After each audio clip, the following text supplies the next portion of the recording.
It's time for Football at 4 with Geoff Mosher. My personality is I want to win badly. I want to win more Lombardis for Philadelphia and our fans. We got the greatest fans around, and I will do everything possible. Powered by the Inside the Birds podcast. Now, live from inside the Matt Black Kia Studios. This is Football at 4. Josh Hennig filling in for Mike Gill the rest of the way. Football at 4, powered by the Inside the Birds podcast. Q&A dropped this morning. That's right. Jason Avant, Quentin Michael, great stuff every single week. Great content on the Inside the Birds podcasting network. And Geoff Mosher joins us for a Wednesday edition here on the Sports Batch, being brought to you by Dr. Lyle M. Back for everything from skincare to cosmetic surgery. Go to iloveLyleBack.com or call 856-MAKEOVER for Dr. Lyle M. Back, proud sponsor of Football at 4. And there he is, live on the stream in living color. Geoff Mosher joins us as he does each Wednesday. Geoff, how you doing today? Good, man. Good, man. So what's the deal here? Gil just pieced out at 4 o'clock and sent them out? Well, the way it works is Gil didn't have to actually be out of the building until this evening because, that's when he had to go. So that's when he had to go. So he just dropped out in the middle of the show. That sounds like Gil. Okay. All right. I hope he's listening so he can harass you and not me about that comment. I hope so.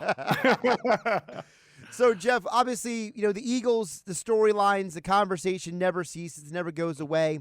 And I want to start with the more recent news, which is something that I feel like you and Adam have talked about maybe a billion times at this point on the Inside the Birds podcast, which is this guy named Joe Flacco coming to be the Eagles' backup. I know you guys talked about it last year. You and Adam talked about it all the last few months, and now finally it's here. So just give the audience a little information about why is Joe Flacco here?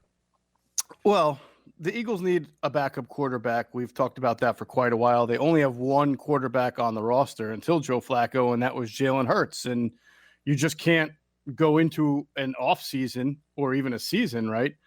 Can't go into OTAs with just one quarterback on the roster, and you can't rely on the draft for it. So you have to have a backup, and you have to have a veteran backup when you have a young quarterback like Jalen Hurts. Joe Flacco is obviously familiar with the area, being from South Jersey, Audubon High School. He is a quarterback that the Eagles have had their eyes on in the past. Last year he was coming back from kind of a neck injury that I believe required a procedure. So there was some risk involved, I guess they felt, in signing him. But the Jets did.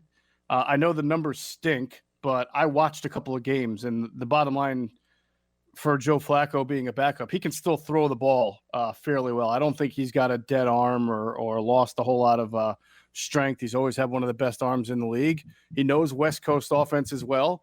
And the big key, Josh, is that he was $3.5 million guaranteed, which, although it's more than the Jets gave him coming off the surgery and all, it certainly fits right with their philosophy that they don't want to be the team that pays upwards of $7 to $10 million anymore for back. They didn't even want to pay, $5 million, I'm guess, for a Jacoby Brissett or a Tyrod Taylor. I forget the numbers on him, but they were able to get themselves a good, solid backup for not a lot of money.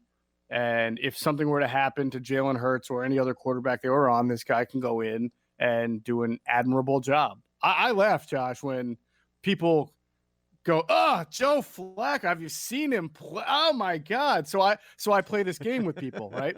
Because I've had this conversation with like 3 or 4 people in the past 48 hours.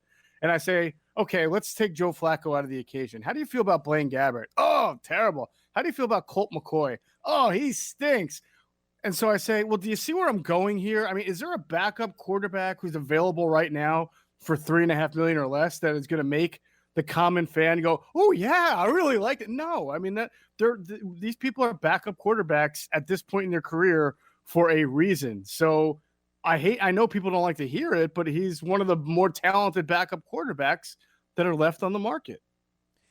Geoff, I want to touch on something you just mentioned also, and that is the fact he knows the West Coast offense. This is a guy who had Cam Cameron, Jim Caldwell, Mark Trestman, Gary Kubiak. I know I'm forgetting somebody, but they had all these different coordinators in Baltimore. So you could argue that Flacco can walk into a quarterback room and say, oh, I recognize that formation for almost anything Sirianni and his staff presents. And I think that's a huge help for Jalen Hurts, because now you have a guy who literally has seemingly played in almost every variation of the West Coast offense at this point. Yeah, he has. And I believe Marty Morningweg was with the Ravens at the time that he was in his last year there as well. So obviously the connection there. That is the kind of offense that you're going to see, I believe, from Nick Sirianni and his staff.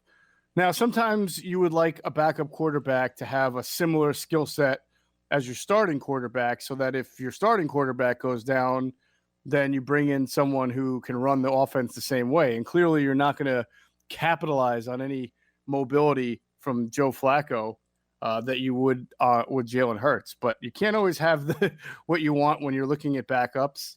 And I know there's a school of thought that maybe you should trade for a guy like Gardner Minshew if he's available because he's younger and has that athleticism. And it's not bad. It's just that I suspect, Josh, that the Eagles are still looking at the cornerback and the linebacker market.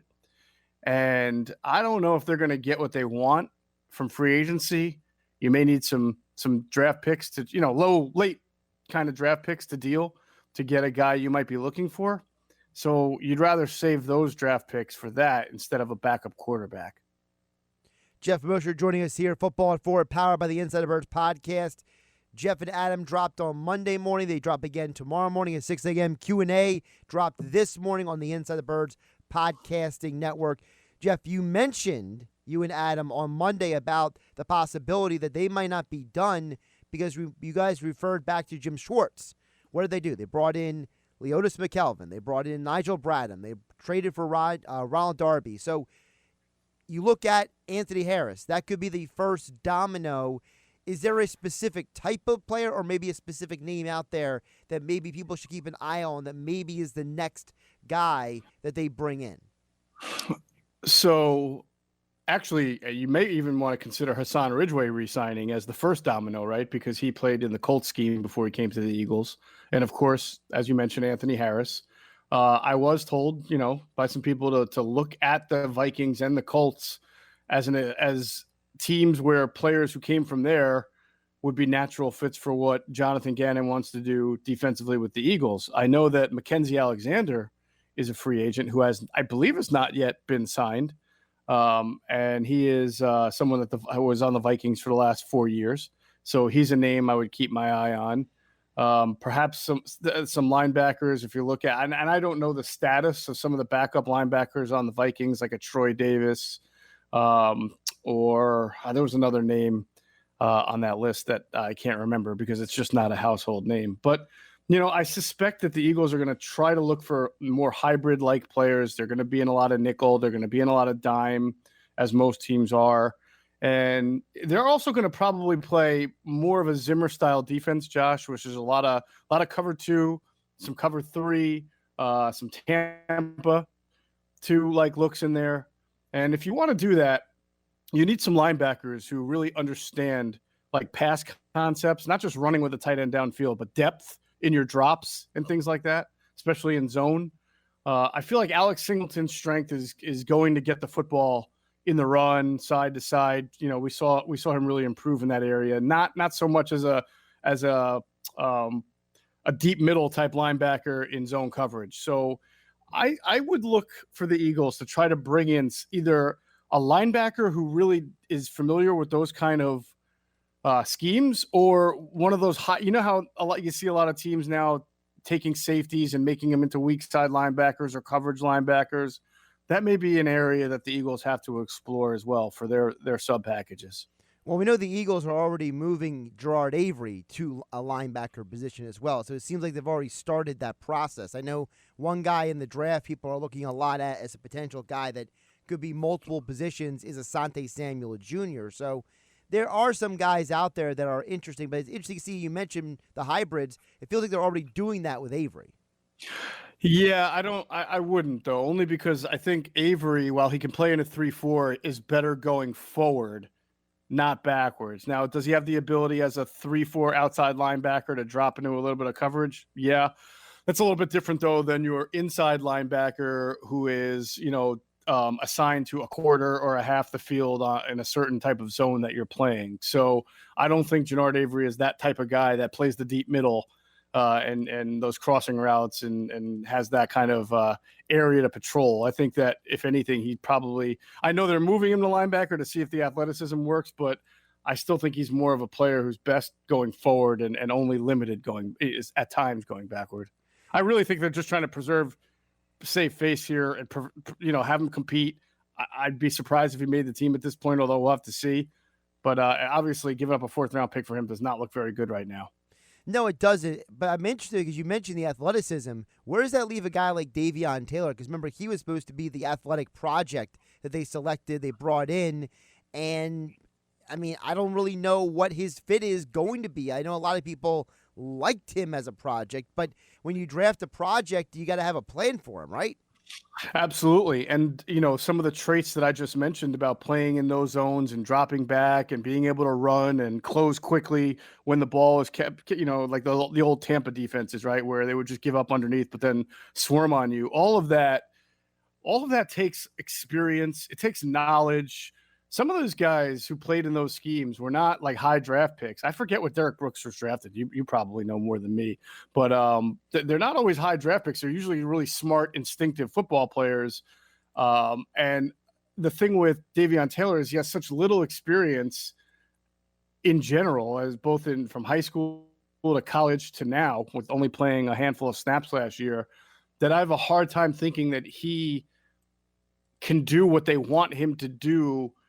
Other than like right now, he's like, just put him out there and run. You saw him chase down Lamar Jackson last year because he's got great speed. But you really have to be like gap sound, assignment sound to play in specific defenses that I think Gannon's going to employ. And I just think that the bridge right now that Davion Taylor the gap that he has to bridge is very great, very vast. And it's probably going to take more than just some OTAs to have him ready for that. Geoff Mosher, Football at 4, powered by the Insider Birds podcast. Q&A dropped this morning, Jeff, and one of the things they brought up on there I want to ask you about, and I think that they were really they weren't just voicing the fan, they were voicing also as former players that what Nick Sirianni has said now in 2 press conferences. I thought it was very interesting hearing it from their perspective because, listen, we see people on social media, that's one thing, but now you have 2 guys who played in the league, had success, and they're sitting there saying, I'm not 100% sure about this Sirianni guy, the way he's sounding these press conferences. And they were saying, listen, maybe he is a football guy. He's not a great speaker. But to hear it from 2 former guys who played in the league saying it definitely is a little bit of added measure to the conversation. Yeah. So Jason and Quentin, they're former players, but they're also human beings like the rest of us. And when you have the owner come out and describe Nick Sirianni as this great presence, this great communicator, someone who just blew them away in the interview process with insight and the ability to articulate a vision, but then in the press conferences you see something that's not, maybe that doesn't align with how the owner described it, then naturally, human nature, you kind of wonder, well, where was the disconnect? Even Jason said that in Q&A. He said, it can't be, he couldn't have spoken like that in the interview process, right? It just doesn't compute. So they did the same thing a lot of us have done. They say, you know what, maybe it's just that he's not comfortable in this kind of environment, or that he's an over-explainer a little bit. He's a little too excited. He just, he's got to kind of get his feet underneath him and maybe it'll all start to make sense. But they're just human beings like the rest of us, and making that natural correlation to what Jeffrey Lurie said about Nick Sirianni and how Nick Sirianni has come off being not necessarily one and the same so far. Now, with that being said, do you think that we're also maybe overlooking or maybe reading too much into the fact that, listen, this is this guy's first couple press conferences. He didn't have a lot of media experience. Obviously, he was in Indianapolis, for goodness sake. I think they have 6 beat reporters who are regularly at press conferences. Is there maybe a part of this that this guy is just not comfortable in that situation yet?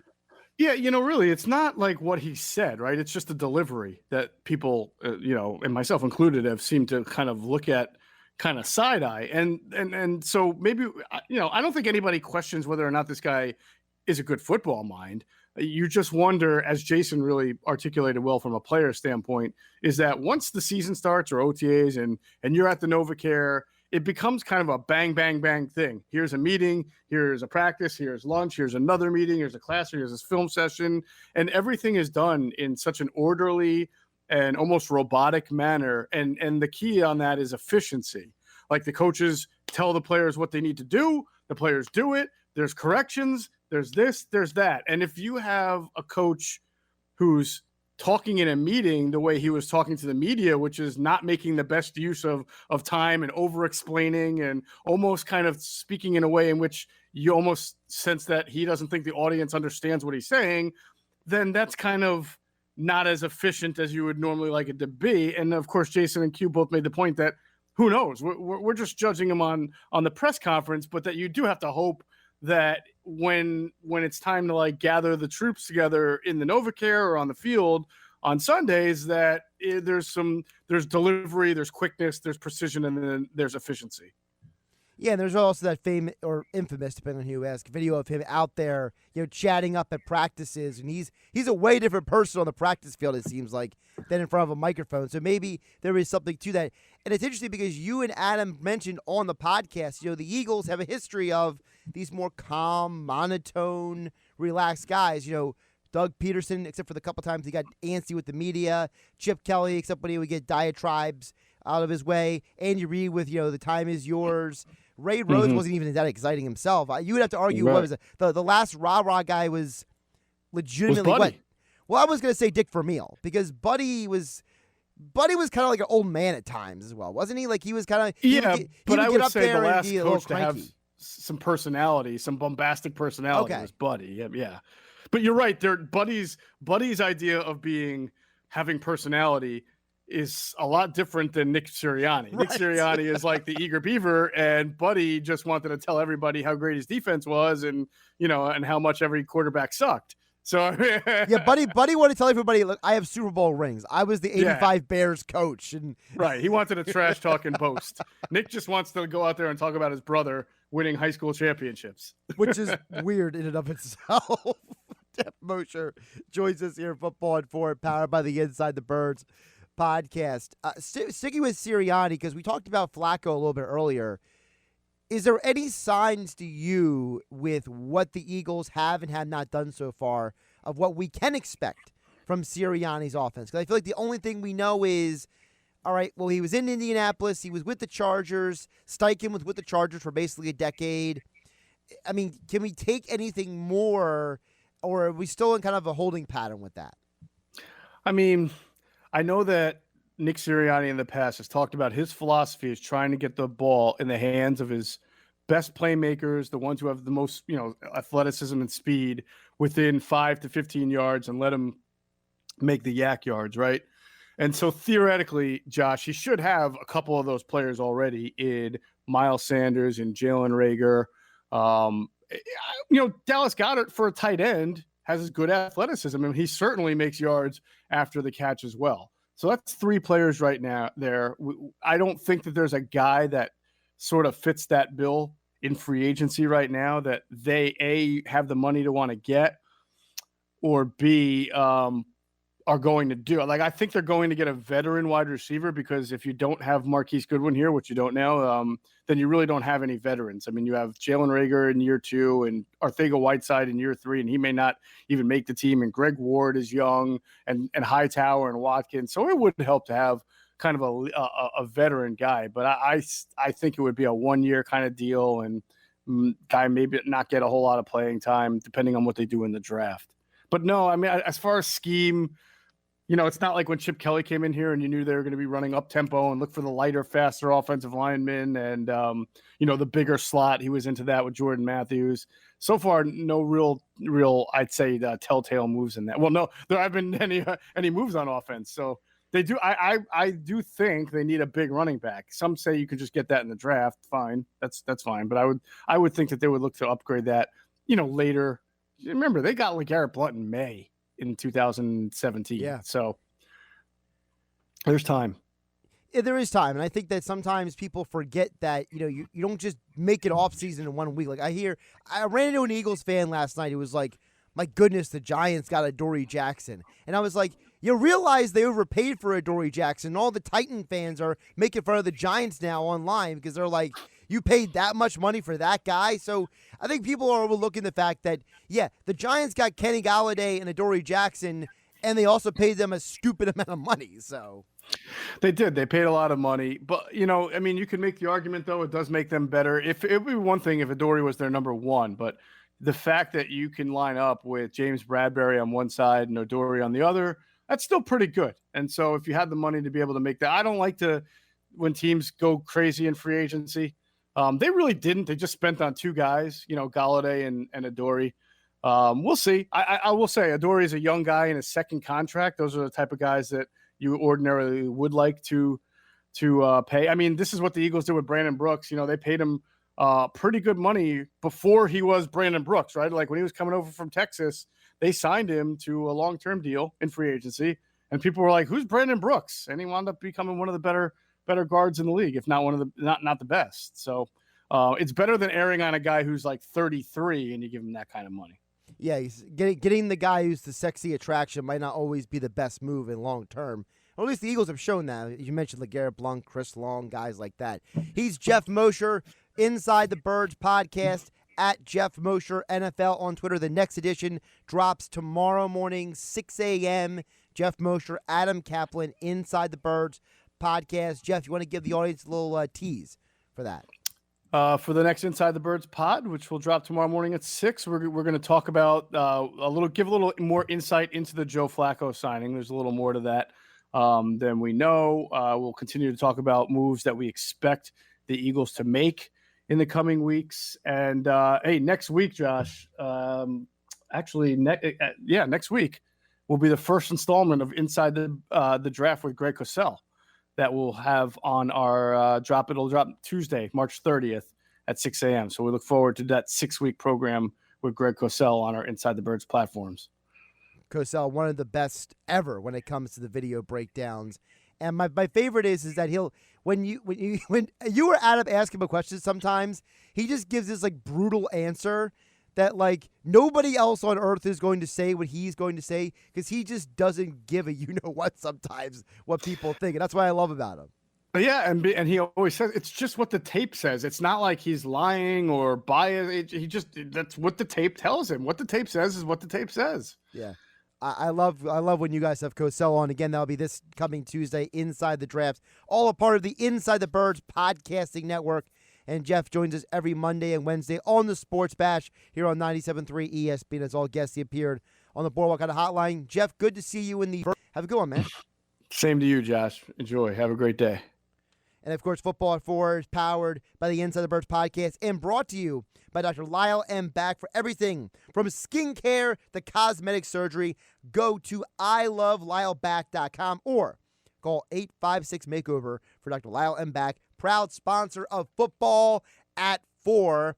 Josh Hennig killing in for Mike Gill the rest of the way here on the Sports Bash here on 97.3 ESPN. Of course, still to come, we're going to have a Weinberg Wednesday. Dave Weinberg will join us coming up to get more into the Eagles and explain why on earth he didn't make an NCAA bracket this year. That's going to be an interesting conversation. Also, my buddy from Sportsnet, NFL analyst Andy McNamara, he's got some insights about the impact of a NFL offseason on the 2021 NFL season. So we got a lot of football still to come. And what is going on with the NBA trade deadline? And, of course, your thoughts at 609-403-0973. And all of you watching on Facebook, YouTube, and Twitter, we'll get to your comments as well coming up here on 97.3 ESPN FM. Don't forget the free 97.3 ESPN mobile app powered by First Bank of Seattle City as we are live here on 97.3 ESPN FM. And don't forget 97.3 ESPN.com for your Eagles, Sixers, Flyers, and Phillies coverage.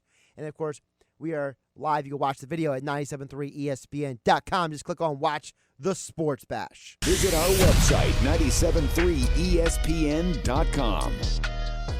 Josh Hennig filling in for Mike Gill here on the Sports Bash, taking you the rest of the way here on 97.3 ESPN. 4 o'clock hour of the Sports Bash being brought to you by Prop Swap, America's sports betting marketplace. Sell your sports bet and take your profit. Find out how at PropSwap.com or by downloading the PropSwap app today. We still got a lot of football, a lot of Sixers and such to get to throughout the show here. Josh Hennig here till 7 p.m. tonight. Dave Weinberg will join us for a Weinberg Wednesday at 5:40 tonight. Andy McNamara will join us from Sportsnet coming up at 6:20 p.m. tonight. And we will be getting your thoughts and comments throughout the next couple hours at 609-403-0973. And all of you watching on Facebook, YouTube, and Twitter here on 97.3 ESPN. So, just kind of piggybacking off of what Jeff and I were talking about there, there is a lot that we still don't know about what to legitimately expect from the Eagles this coming season.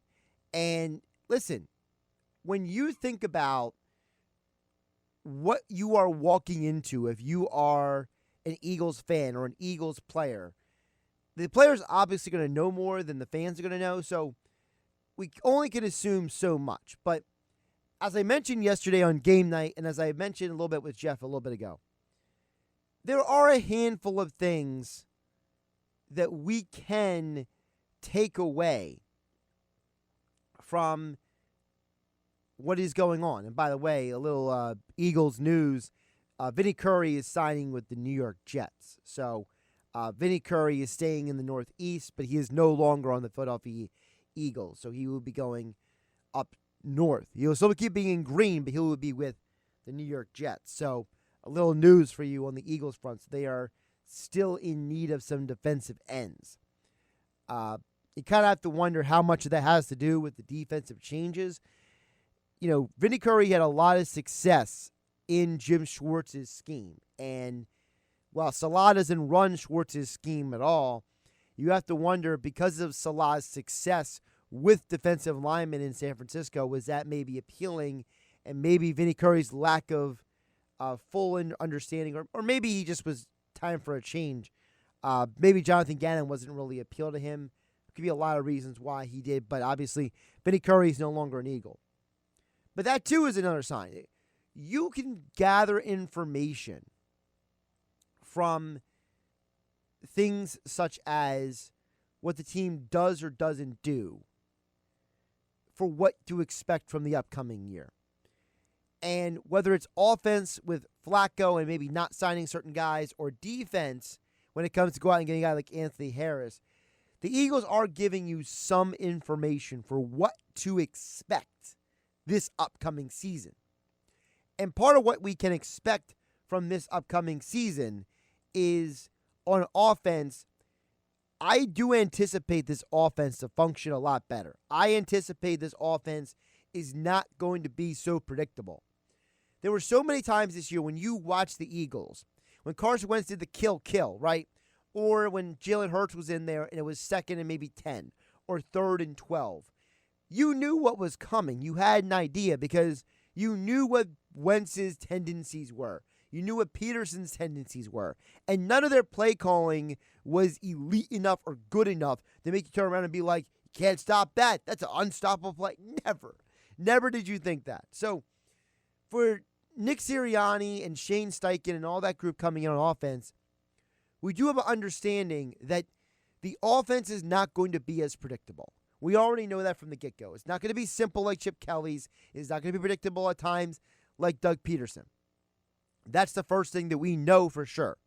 The second thing we know for sure is that they're going to run a variation of the West Coast offense. Now, obviously, every coach puts their individual stamp on a West Coast offense. We know that because Sirianni worked with coaches like Frank Reich, Anthony Lynn, Mike McCoy, that he does have a knowledge set of the West Coast offense. And what does that mean? That means things such as different formations. That means pre-snap movement. That means, for example, letting the running back be a pass catcher in the offense, not primarily a runner. That means expect them still to use the tight end a lot in this offense. That's a big reason why that a lot of draft prognosticators, we'll call them that, the Kuipers, the McShays, the Daniel Jeremiahs, there's a reason why those guys are saying, hey, Kyle Pitts is an option, Jamar Chase is an option, because they understand that the offense that Sirianni is bringing in is not Doug Peterson's offense. This is not an Andy Reid offense. This is different. And what is different about it is you're not going to have, for example, you're not going to be a slave to 12 personnel. You're not going to be a slave to 11 personnel. One of the beautiful things about the West Coast offense, whether you go back to the 80s under Bill Walsh or to the modern day, is you couldn't always anticipate what play was coming. They would line up one way, and then before snap, they might look differently, or a guy might be moved, or a guy might go in motion. The pre-snap movement is more than just deception. Pre-snap movement is about putting guys in a position to maximize the outcome of the play. So without being understood, that's what you can expect from Sirianni's offense. The other thing that we can expect from Sirianni and his offense is expect the team to make better use of the players that are here. How many times do we hear, why isn't Wentz throwing the ball to Sanders? Why aren't they using Jalen Reagor in different play action formations as a moving piece? Why are they not moving the tight end more? Why are they not throwing the ball in the slot? Where are the comebacks? Where are the slants? Those are questions that are now going to be answered under Nick Sirianni. And because Sirianni has a background of being an offensive coordinator and a wide receiver coach, because Steichen has a history of being an offensive coordinator and a quarterback coach, I expect the wide receiver position to be utilized much more in Sirianni's offense and better used than Doug Peterson. There were times in Doug Peterson's offense, you looked around and you were like, I get that you got two tight ends in the field, but do we have to throw the tight end almost every other down? And I think that because of the way that offense functioned, this is going to be something completely different. And that's, as I said earlier, the value of Joe Flacco. People look at Joe Flacco and they act like this guy can't play. He's here for emergency purposes. You don't sign the backup quarterback just to eventually play. You sign the backup quarterback to be part of the quarterback room. This is one thing that Doug Peterson and Howie Roseman and Jeffrey Lurie, when they were together for those 5 years, clearly understood, and I appreciate it. And it's something that's continuing under Nick Sirianni. The backup quarterback is important because the backup quarterback is the guy in the quarterback room who might be asking the extra question that maybe the starter didn't think of. He's the guy that the starter bounces things off of when he goes to the sideline. The backup quarterback is the guy who's got the clipboard or the play sheet in front of him and is kind of following along the play to keep track of the game playing out. The backup quarterback is way more than just a dude who gets paid to stand on the sideline. And last year, one of the problems the Eagles had was their quarterback room, the veteran on the team was the starter.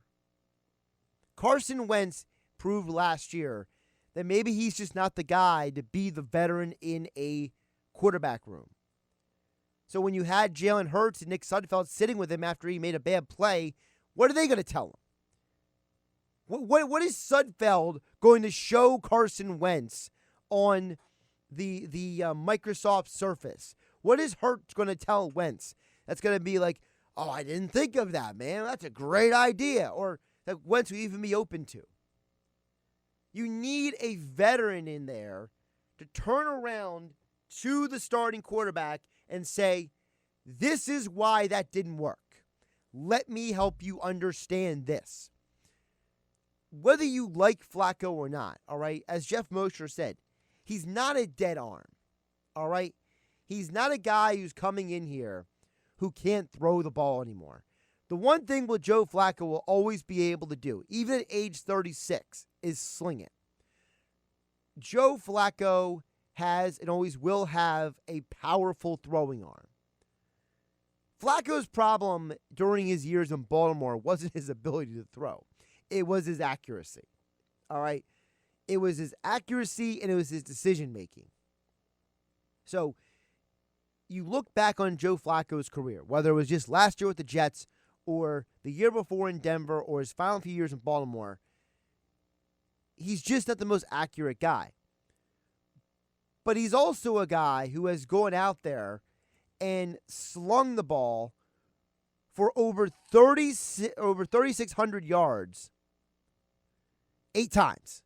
8 times. So he's shown you the ability to throw the football. He's thrown for over 20 touchdown passes in a year 6 times. This is a guy who has seen a lot of football. He's played in the league for 13 years. And what Sirianni and the Eagles and Howie Roseman are telling you is we need a guy who has knowledge of different offenses and a lot of defenses to be in that quarterback room to make this work. And I think that's the big part of the offense. And that's what we can take away from free agency in my eyes. Josh Hennig filling in for Mike Gell here on the Sports Bash on 97.3 ESPN.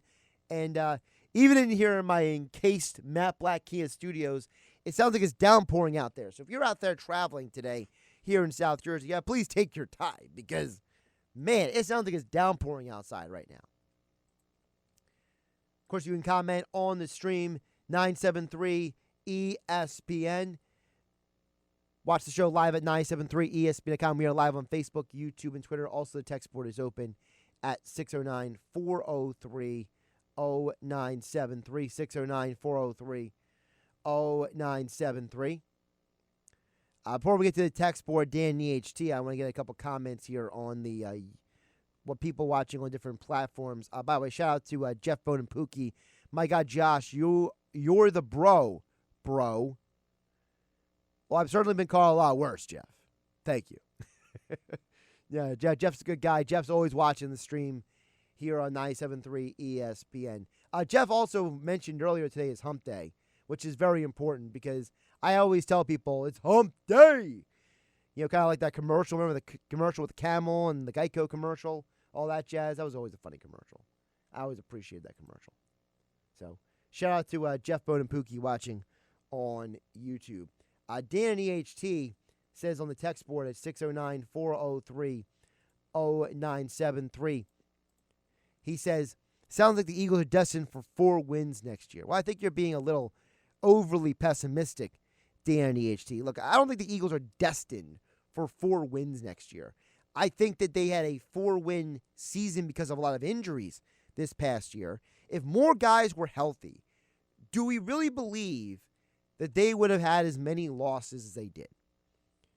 If Lane Johnson and Brandon Brooks and Jason Peters and Andre Dillard didn't all get injured, are we really sure the Eagles were going to be only a 4-win team last year? If Carson Wentz didn't throw so many game-back-breaking interceptions, do they have 4 wins last year? If Zach Ertz didn't play so poorly, do they have 4 wins last year?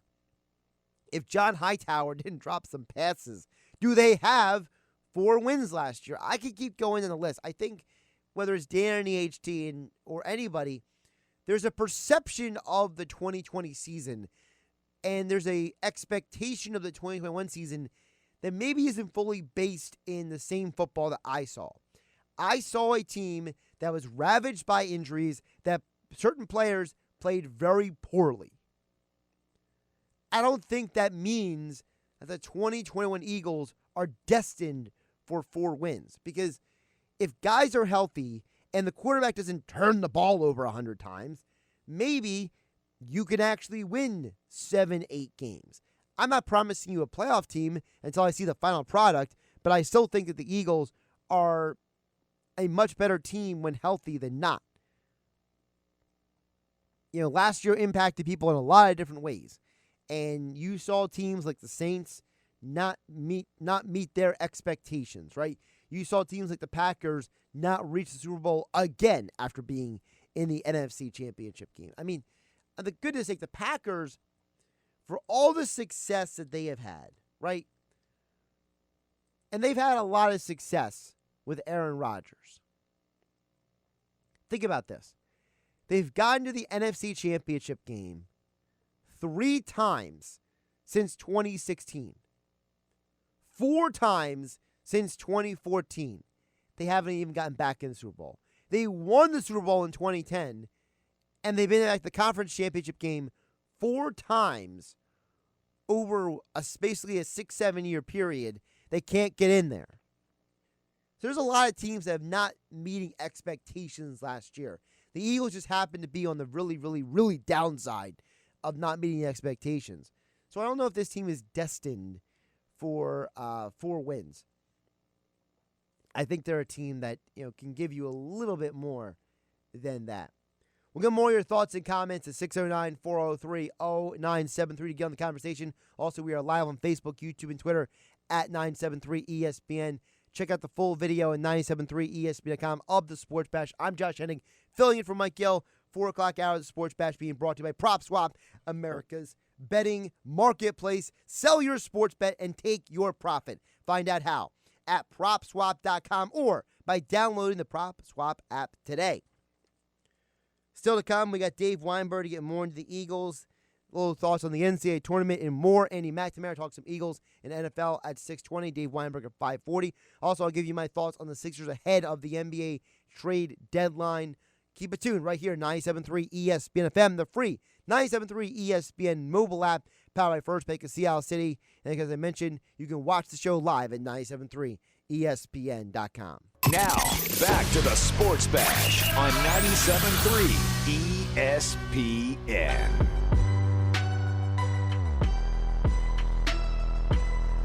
.451, Josh Hennig filling in for Mike Gill here on the Sports Bash on 97.3 ESPN. Of course, you can watch the show live at 97.3 ESPN.com. Just click Watch the Sports Bash. So, the NBA trade deadline is basically, I would say roughly, 22 hours away? And while I know that, a lot of attention has been drawn to a lot of different parts of the conversation, there was one specific thing that stood out to me about what Bobby Marks told Mike Gill yesterday on the Sports Bash. He brought up this same thing on SportsCenter earlier this morning when I was watching. He said almost the exact same thing verbatim. I wanted to run it back here because Mike Gill was talking with Paul Hudrick and with Jason Fitz earlier on the Sports Bash about the NBA trade deadline. For all the people who have talked about what the Sixers should or shouldn't do, I think this is the starting point of the conversation. This was Bobby Marks yesterday on the Sports Bash show on 97.3 ESPN. I mean, I think there has to be an understanding as far as how do we see Kyle? Is he a rental for 2.5 months? Or, you got to do a lot of back channeling as far as finding, and I know it's probably called tampering, but, kind of finding out what his comfort level from a salary standpoint, when he's a free agent this offseason. I mean, the one thing you can't do is give up 2 young players and then all of a sudden he walks and, for nothing here. He's 100% right. You don't want this guy walking for nothing. It doesn't matter who it is because Kyle Lowry and Lonzo Ball can both be free agents. If the Sixers end up with either guy, you can't trade away assets just to let that guy walk. And I think that's really where my mind goes to what Kyle Murray asked on YouTube a little bit ago when he asked, do you think the Sixers have to give up significant pieces when it comes to going out and getting certain players? I think that when you think about what the Sixers' options are, and I understand that people are, in their mind, they're running through trade scenarios, they're running the trade machine, they're running the numbers, but I'm pairing specifically what Kyle Murray said with what Bobby Marks said. When you think about what the Sixers should or shouldn't do, we all have to consider, is it worth them giving up potentially Tyrese Maxey, Matisse Thybulle, Tony Bradley, whoever it may be? Is it worth them giving up those guys to get the player that they need and they want. I think that's part of what has to be considered here, because when you think about the Sixers, what do they need? They need bench depth desperately. If Shake Milton isn't out there, they have no chance of being able to keep it on another team's bench in the playoffs. Unless that team is Boston, they're not going to be able to outscore anybody's bench in the postseason. I think that the Nets will find a way to upgrade their team through the buyout market or through another trade. I think that even if Boston does go out and get Aaron Gordon, which is being rumored right now by different NBA sources, I think that the Sixers have to get a guy who's going to make the bench better. And if you don't make the bench better, it doesn't matter who's in the starting lineup. So you can acquire Kyle Lowry, you can acquire Lonzo Ball, but if those guys walk and your team is weaker as a result of it, it was a wasted deal. Josh Hennig here on 97.3 ESPN. We'll get back to your thoughts and comments next hour. Plus, Dave Weinberg will join us for a Weinberg Wednesday at 5:40 p.m. Perfect.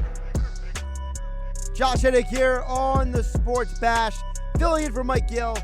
5 o'clock hour being brought to you by the all-new Matt Blatt Nissan. They're open right now on the Black Horse Pike in Egg Harbor Township next to Home Depot. Visit them online at mattblattnissan.com. I mentioned Dave Weinberg will join us coming up 5:40 tonight. Andy McNamara from Sportsnet will join us at 6:20. So you're getting myself covering for 2 different shows tonight. 97.3 ESPN FM. Filling in for the rest of the Sports Bash and then the hour of game night. So you got me for another couple hours here. Couple updates on what's going on around the league. For those who didn't hear, the Eagles have lost another former player from their team. Vinny Curry is going to the New York Jets. That's right, the New York Jets are getting Vinny Curry. So you have that going on as well. No longer with the Eagles. He has gone to the New York Jets. So take him off the list of potential defensive ends. Also a guy that I had talked about, maybe a potential target for the Eagles, but he decided to go back to Indianapolis. And it's his right. You know, listen, he's a long-time Indianapolis guy, and that is T.Y. Hilton. He's going to stay there. The Giants, obviously we know that they've already brought in Adoree Jackson and Kenny Golladay. They are also bringing in, looks like, Kyle Rudolph. Even though there's a medical issue that have cropped up in his physical after his signing. So those are a couple of moves around the NFL. Obviously, the only 2 real moves the Eagles have made so far, Joe Flacco and Anthony Harris.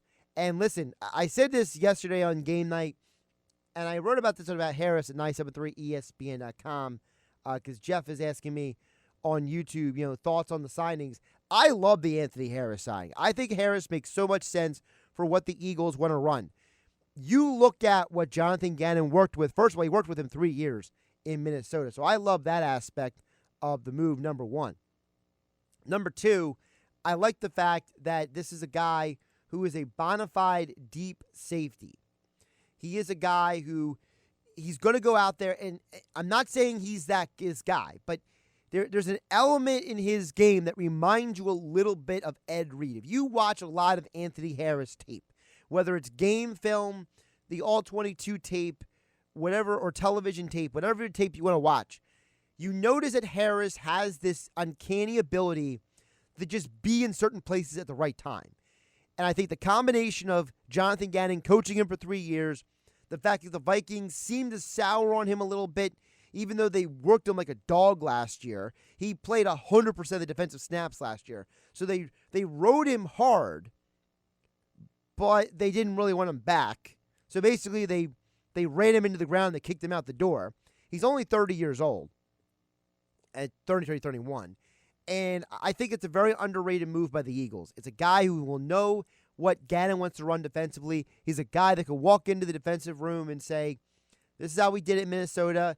I saw this how Gannon did it with the Colts. This is how we're going to do it here. And it already sets a tone that you're probably going to see, as Geoff Mosher mentioned a little bit earlier on Football at 4, during the 4 o'clock hour here on the Sports Bash. You're going to see more of that cover 2, that, that cover 3 high look, those zone schemes where you're going to have a little more blitzing, obviously, than Jim Schwartz. But the more important thing is what Harris brings to the Eagles is a guy who can go out there and be that center fielder and be a threat that other teams don't want to throw to him. He was so elite for a 2-year period that teams just stopped throwing his direction. If you're a safety and teams just stop throwing in your vicinity, that tells you something. Go back and watch Vikings games. There are times you have to actually go look for him because you realize that this guy Harris is so good that certain teams are just like, we're not even touching that part of the field. He's over there, we're going to go over there. If he's on the left side, we're going to go right side because they didn't want to be the next team that got intercepted or the pass batted down. So I think the Harris move is a big deal. And I think that the reason why he's here on a 1-year deal is mostly because of the fact that this has the feel of what the Eagles did with Alshon Jeffrey before the 2017 season.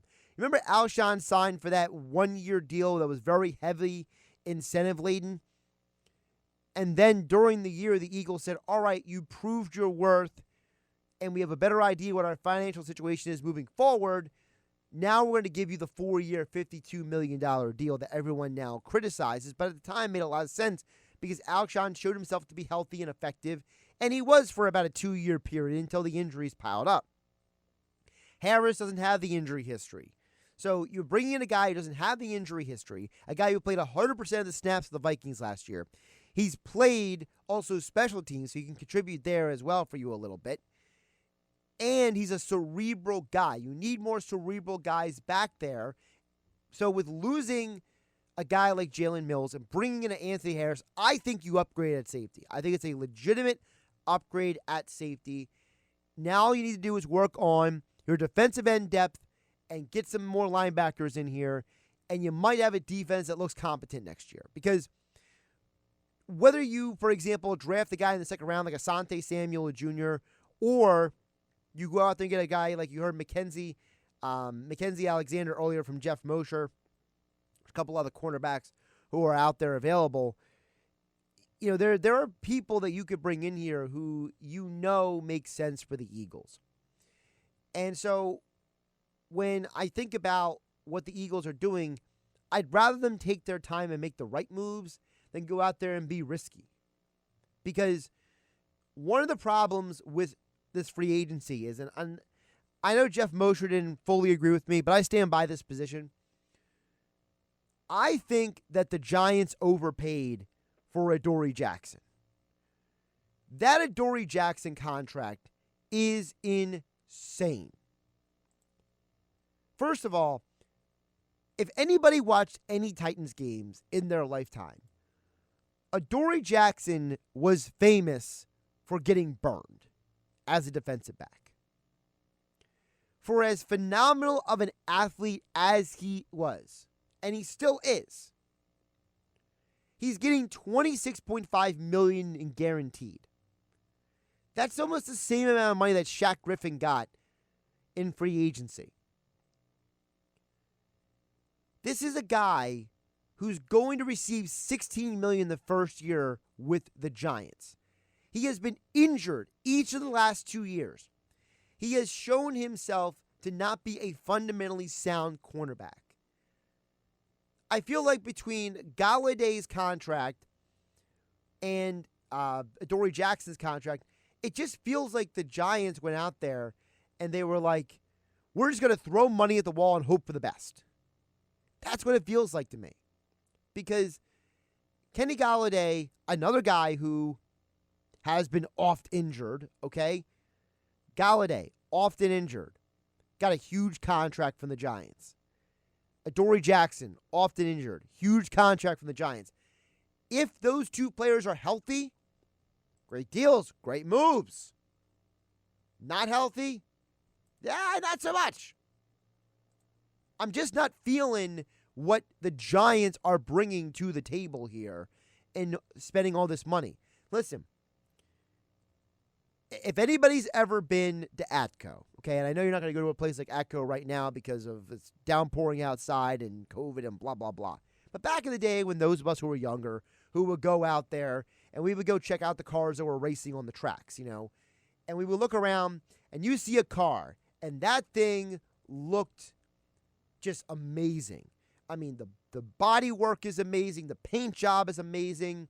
The fin on the back is amazing. You knew that the undercarriage upgrade was slick with the lights on it. You knew that the new exhaust system was just sounded amazing. The engine sounded beautiful. And you see that car pull up to the line and you're like, that guy's going to win. And then you see a guy with an older car. Doesn't look as sexy, doesn't look as appealing, doesn't look as amazing. And then you get that car and you're like, man, that car looks like it could use a little help. Why is that guy racing that car? And then you hear the engine. And if you're the guy in the car next to him, you got to put on a good face because your heart just dropped. Because you know that the guy who's got the rough-looking car that pulled up right next to you has got an engine that's pumping out about 150, 200 more horsepower than your beautiful piece of candy that belongs on the cover of a fast car magazine and doesn't belong on the track. And that's why he got dusted, because the car pulling up next to him is probably a 450 block with about 7 shifts on the manual shifter, and you're pulling up with eye candy. Sometimes eye candy can't win you a race.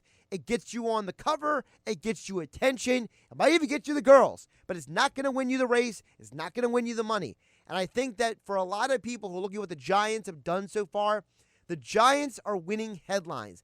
They are the sexy, fun-looking car on the cover of the magazine. Remember back in the day we would go in the doctor's office or whatever office and there'd be Motor Trend magazine on stuff. And they have the brand new Camaro on the cover or something like that. And you'd be like, wow, that car's amazing. But then what happens? You go to a place like Atco, you go to the strip, and you find out that the car that looks great and is advertised isn't as great as it was advertised. Because the guy who comes with the 7 gearbox with another 150 horsepower under the hood, his car may look rough, but his car is built to win. And I think that's the thing we have to keep in mind when it comes to NFL free agency. The Eagles and other teams might not be flashy, but the team that has the best car is going to win the race. And the driver who knows how to drive that car is going to win the race. You know why Tom Brady and the Bucs won the Super Bowl? Because he's Tom Brady. Jameis Winston was almost the exact same team through 30 interceptions. Jameis Winston couldn't drive the manual car properly. I know some of you out there have no idea what a manual car is because all you've ever known is automatics. But those of us who know what stick shifts are, there's a difference between a dude who can shift and the guy who double shifts because he forgets to put the clutch down and pop into next gear and he's rolling in neutral for a hot second. All right? I do not believe in just free agency moves. I need the whole offseason to judge the Eagles. So when Dan from EHT chimes in, as he did earlier, and he says, it sounds like the Eagles are destined to be a 4-win team next year, I can't judge the team just off of a little bit. I need more. I need a bigger picture, okay? I need the full offseason to make a full determination. Now, we can sit here and critique and say what they need, but as Geoff Mosher mentioned earlier, the Eagles have a history of getting bargain basement deals from guys like Garrett Blount and Chris Long later in free agency, after the draft or right before the draft. It is currently March 24th. I personally am not going to hyper judge the Eagles based on just 1 or 2 moves. Now, if you want to, more power to you. I just need you to give me a reason. That's all. If you think the Eagles are going to sting next year, or you think they're going to be good next year, 609-403-0973. Or you can watch the show. Just go to 973ESPN.com. Click on Watch the Sports Bash. But I need more than just Sirianni said this, or this guy is old, or that. I need more to the story because every team needs upgrades. And unless you're a team like the Bucks that just won the Super Bowl, all right? They just won the Super Bowl, and they're just running it back with everybody. Look around the NFL right now. Remember a year ago, people were like, you got to get Jadeveon Clowney, right? He still doesn't have a team. I don't think that makes him less of a stud. Look around the NFL. James White just signed a deal, and so did T.Y. Hilton, that some people might say is underwhelming. But they wanted to stay with their teams. That was important to them. Juju Smith-Schuster was offered more money by the Eagles than he got from the Steelers, but yet he wanted to go back to Pittsburgh. Am I going to blame the Eagles for that? No. Because some of these guys, they don't want to leave. Some of these guys, they're comfortable where they're at. They're happy in the town they live in. So sometimes we critique teams based on one side and not the other side. Josh Hennig filling in here for Mike Gill here on 97.3 ESPN. Of course, this hour of the Sports Bash being brought to you by Matt Blatt Nissan. That's right. The all-new Matt Blatt Nissan is now open on the Black Horse Pike in Egg Harbor Township next to Home Depot. Visit them online at mattblattnissan.com. 609-403-0973 is the text board, and you can join the conversation as you watch the show on Facebook, YouTube, and Twitter. Just follow 973 ESPN. Hope everyone's staying safe out there. As I mentioned earlier, it is downpouring outside the studio right here in Northfield. So if you're out there on the road, I hope you're taking your time. I hope you're safe, because it sounds nasty out there. Also, speaking of social media, at 973 ESPN on Twitter, Mike Gill put up the poll earlier today, and I wanted to follow up on it. The poll is about National Cheesesteak Day. I'm going to ask Dave Weinberg and Andy McNamara this a little bit later, because they'll have very different perspectives on this. National Cheesesteak Day. The question is, which do you prefer better, the Philly soft roll or the Atlantic City hard roll? And which place is your favorite cheesesteak place? Well, right now, the Philly cheesesteak is at 67.1% in the voting. All right? Let me tell you something. I'm actually surprised it was that large of a difference, because I run into a lot of people who love the Atlantic City rolls. I feel like the majority of people that I personally know love the Atlantic City roll. So I really do wonder how much of this poll was accurate versus not. I'm not judging people, but at 67%, that feels like a lot. Now, listen, I have my own preference. I prefer the Philly soft roll. That's my personal preference when it comes to cheesesteaks. But I feel like for it to be 67 to 32, that's a huge gap right there. That's a really large voting gap. I don't know how I feel about that.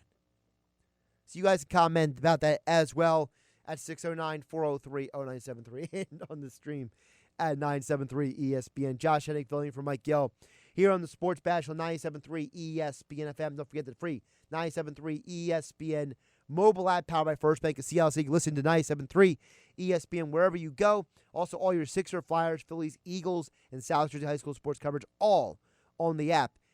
Of course, 97.3 ESPN mobile app is free thanks to First Bank of Seattle City. Visit our website, 973ESPN.com. Josh Hennig filling in for Mike Gill here on the Sports Bash as we are live here in the Matt Blatt Kia Studios on 97.3 ESPN. Dave Weinberg will join us for a Weinberg Wednesday coming up about 16 minutes from now. My buddy from Sportsnet, Andy McNamara, we want to talk more NFL coming up at 6:20 tonight. 609-403-0973 is the text board. Also, you can watch the show on Facebook, YouTube, and Twitter. Just go to 973ESPN.com. Just click on the Watch the Sports Bash button. We are live on Facebook, YouTube, and Twitter at 973ESPN.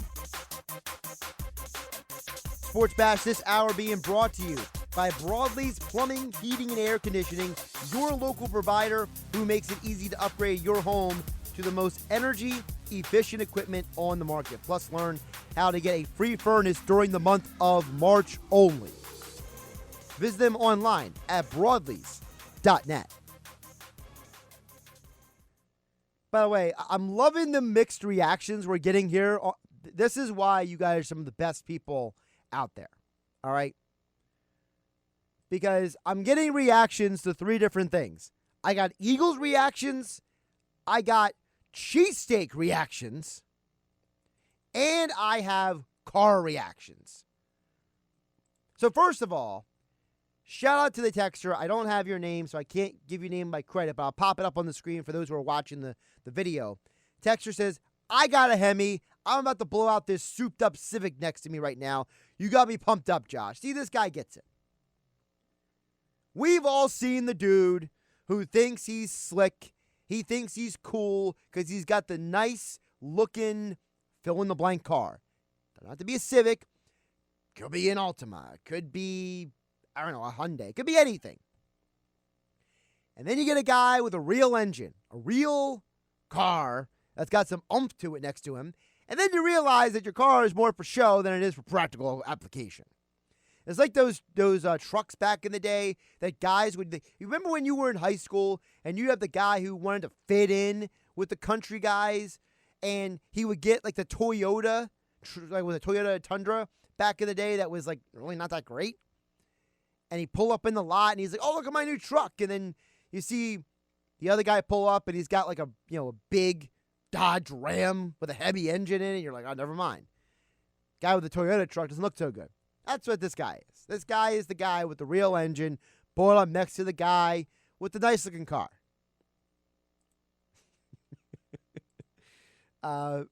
We also got on the text board at 609-403-0973. Tom from the Village chimes in on the sandwiches, by the way.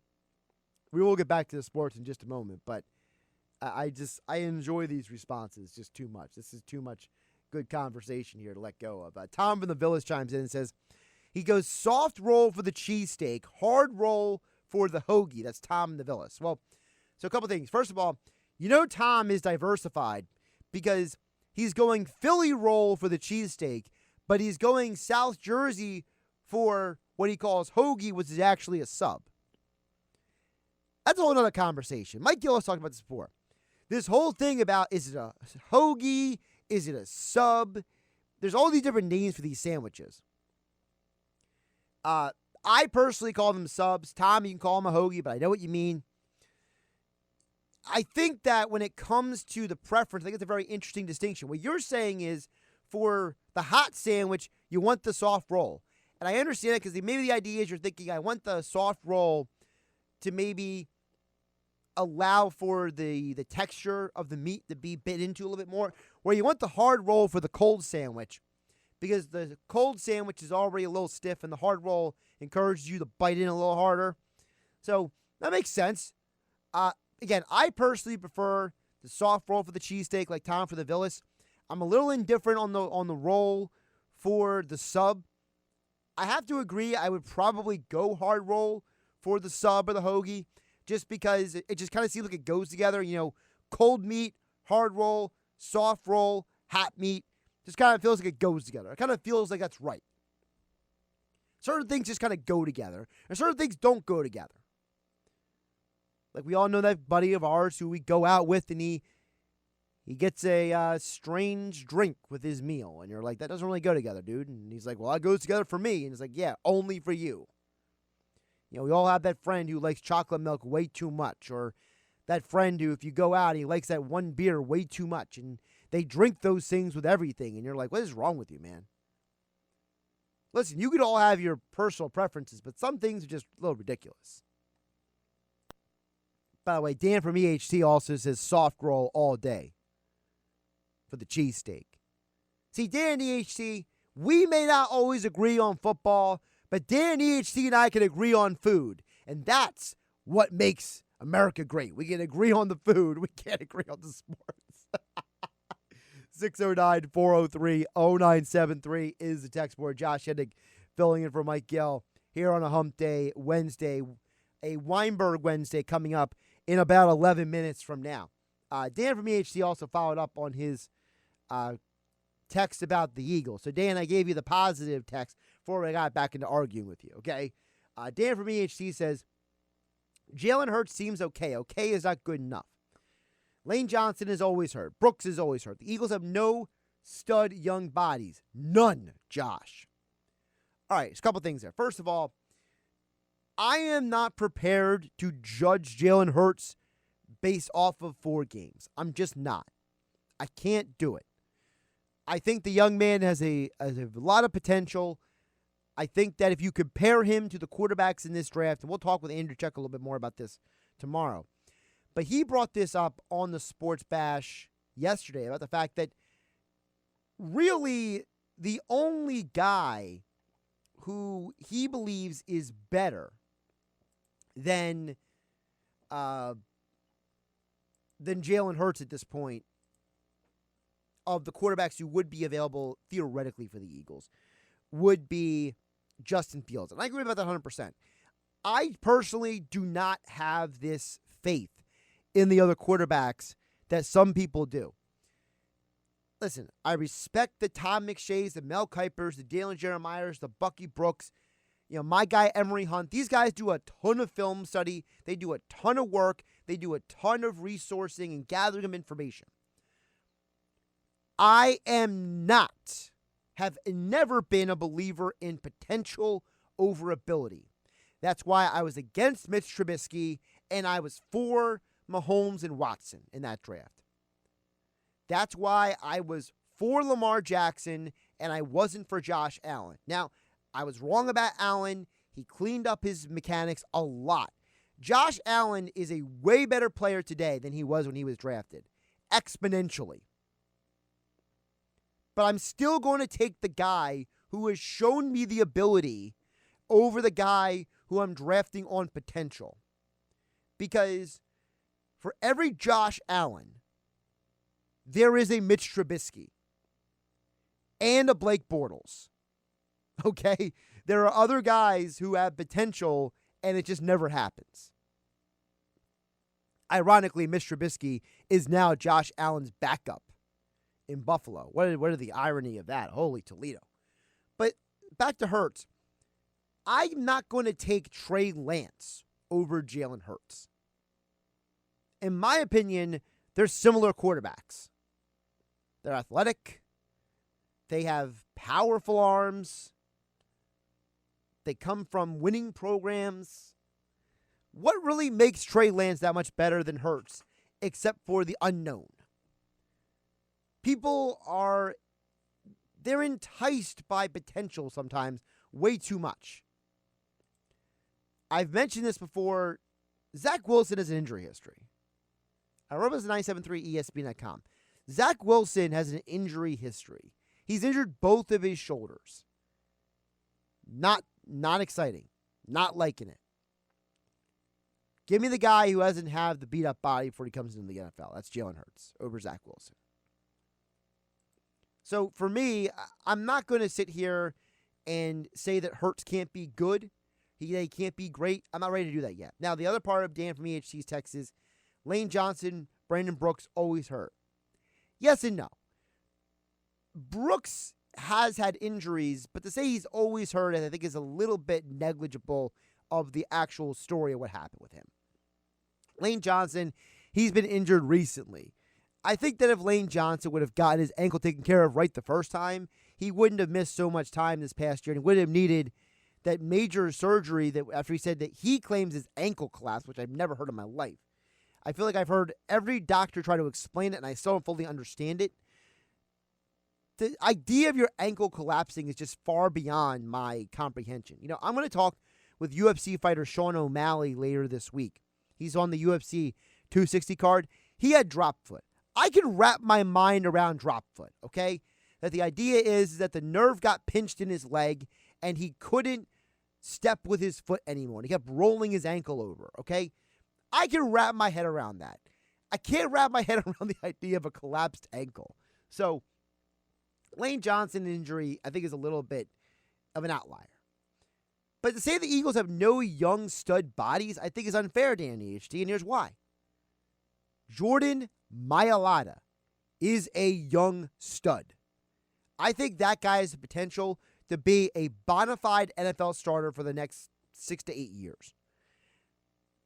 I think that he is just a phenomenal athlete who is learning the game at a very fast rate of speed.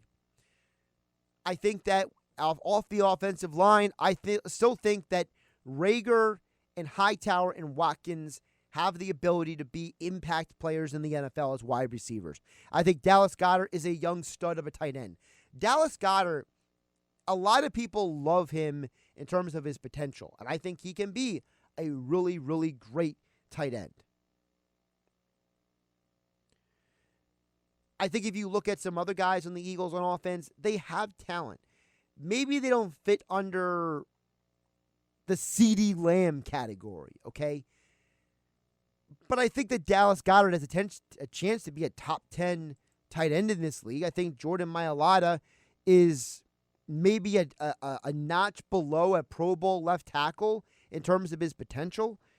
I think Rager has the ability to be a weapon on offense, maybe in the mold of maybe a notch below Tyreek Hill, but a notch above McCole Hardman with the Chiefs. I think you do have young studs out there, Danny HT. I don't think it's fair to just turn around and say they don't have any young studs. I get what you're saying about Lane Johnson and Brandon Brooks, but I think that you got to let the situation play out with Hurts, and I think that you got to give credit for the young players the Eagles do have on their team. All right, always great text from you guys at 609-403-0973. All the feedback on all the platforms is always a fun conversation. Josh Hennig filling in for Mike Gill here on 97.3 ESPN. Coming up next is a Weinberg Wednesday. Dave Weinberg will join us live on the stream. We'll talk some Eagles with him. We'll also talk a little bit of other stuff. He didn't fill out an NCAA tournament bracket. Right about 973ESPN.com. We're going to dig deep a little bit into that as well because I need some answers from Dave about not filling out a bracket this year. Josh Hennig filling in for Mike Gill here on the Sports Bash on 97.3 ESPN FM, 97.3 ESPN mobile app, powered by First Bank of Seattle City, or your Phillies, Flyers, Sixers, Eagles coverage. Just pull up the 97.3 ESPN mobile app, powered by First Bank of Seattle City, and we are streaming live on Facebook, YouTube, and Twitter. Go to 973ESPN.com, click the Watch Sports Bash link. You can watch the show, Josh Hennig, live in the Matt Black Kia studios. Josh Hennig here, filling in for Mike Gill, here on the Sports Bash Hump Day Wednesday on 97.3 ESPN. Of course, the Sports Bash being brought to you by PropSwap, America's sports betting marketplace. Sell your sports bet and take your profit. Find out how at PropSwap.com or by downloading the PropSwap app today. Of course, anytime it is a Wednesday, it is a Weinberg Wednesday for me, as here on the Sports Bash on 97.3 ESPN, we have him come up an hour earlier. Well, actually, it's more like 40 minutes earlier, so it's really not that much earlier. But Dave Weinberg joins us live on the Boardwalk Hunter Hotline and in virtual color. Dave, how you doing today? I'm doing well, Josh. How are you? Doing pretty good. So, obviously, I feel like every time I talk to you, the Eagles have a new thing that they're doing, so it feels like you just can't get away from them at this point.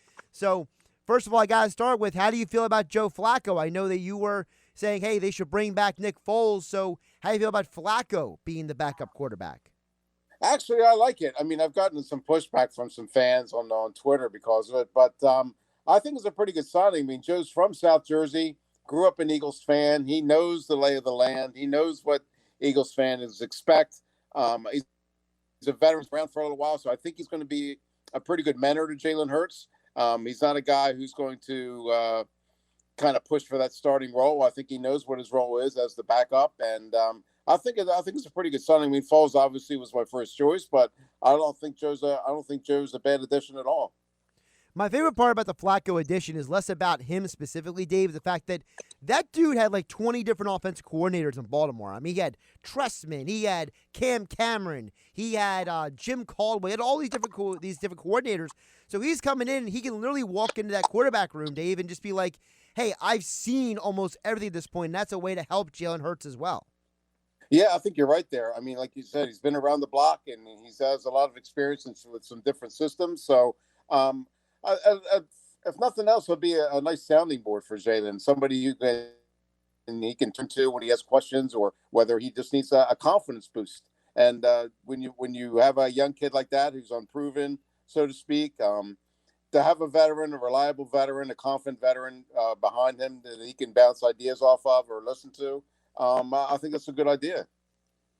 The other move the Eagles have already made is Anthony Harris. I think this is the bigger move, Dave, because they finally get that, center field ball hawking safety that really seems to complement what Jonathan Gannon wants to bring here. And Gannon coached him for 3 years. I think this is a bigger move than people are letting on.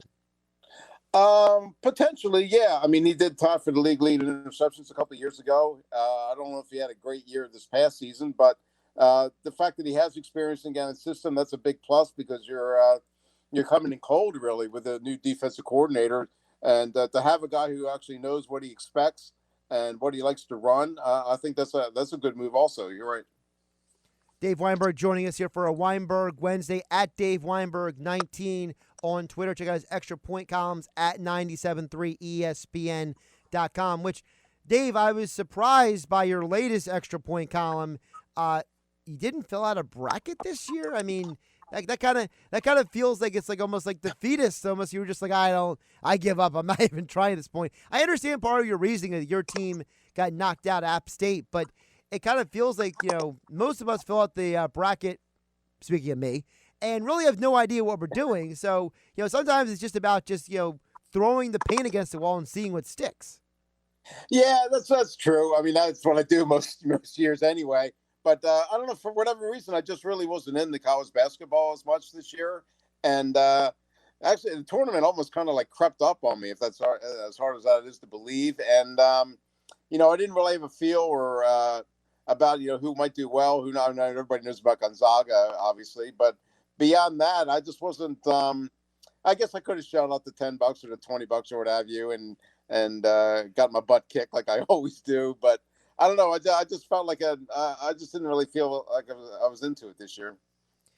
Yeah, I mean, listen, I have never been a college basketball expert at all. I leave that kind of stuff. I leave for guys like Mike Gill. They're way more into college basketball than I am. But I still throw my ballot. My bracket out there just to be right. Like, well, I tried. And every once in a while you get something right. Like, for example, I had Oregon State beating Tennessee. I was like, all right, I got one right. It's kind of like that kind of thing for me. So, yeah, I probably would have ridden with Loyola for a little bit because of Sister Jean. But I always pick a lot of upsets just to be different. And who knows, that might have paid off for me this year. But yeah, my mistake. I'll have to get back to it next year. Well, the full extra point column is over at 973ESPN.com, where Dave writes about him not having a bracket to bust this year. Dave, another thing I want to ask you about, because you mentioned about how it crept up on you. That's one thing that's interesting, that it feels like the sports calendar is still a little upside down, right? It still doesn't feel like that, yeah, baseball's around the corner, but with the way the NBA, the NHL seasons are going, college basketball, the NFL, it felt like that even creeped up on some people.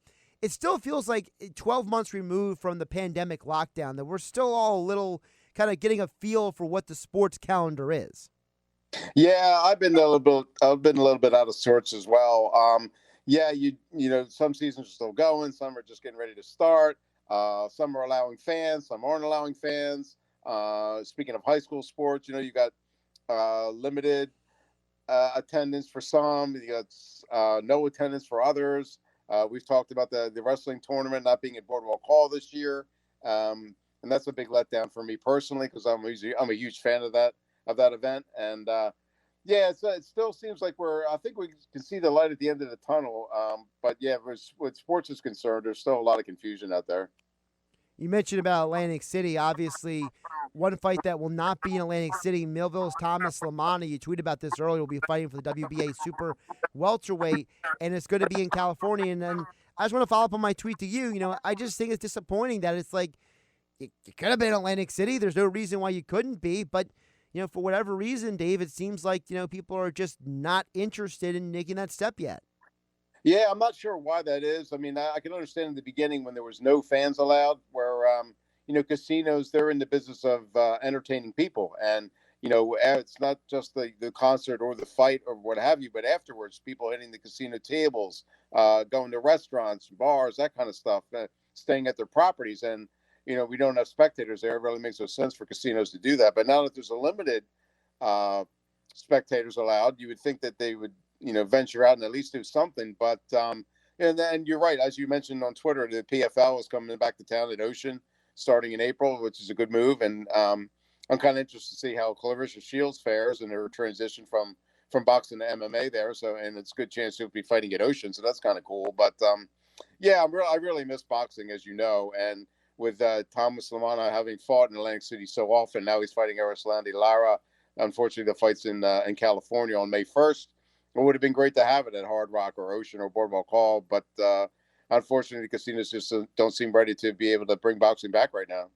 Yeah, and the other thing is, California's COVID situation is way more restrictive and messy right now than New Jersey's is. A lot of places are getting closer to that 50% they can be open, Dave. And California, they're a mess right now. You have counties arguing with each other about who's going to let who in and who's opening up for what and what.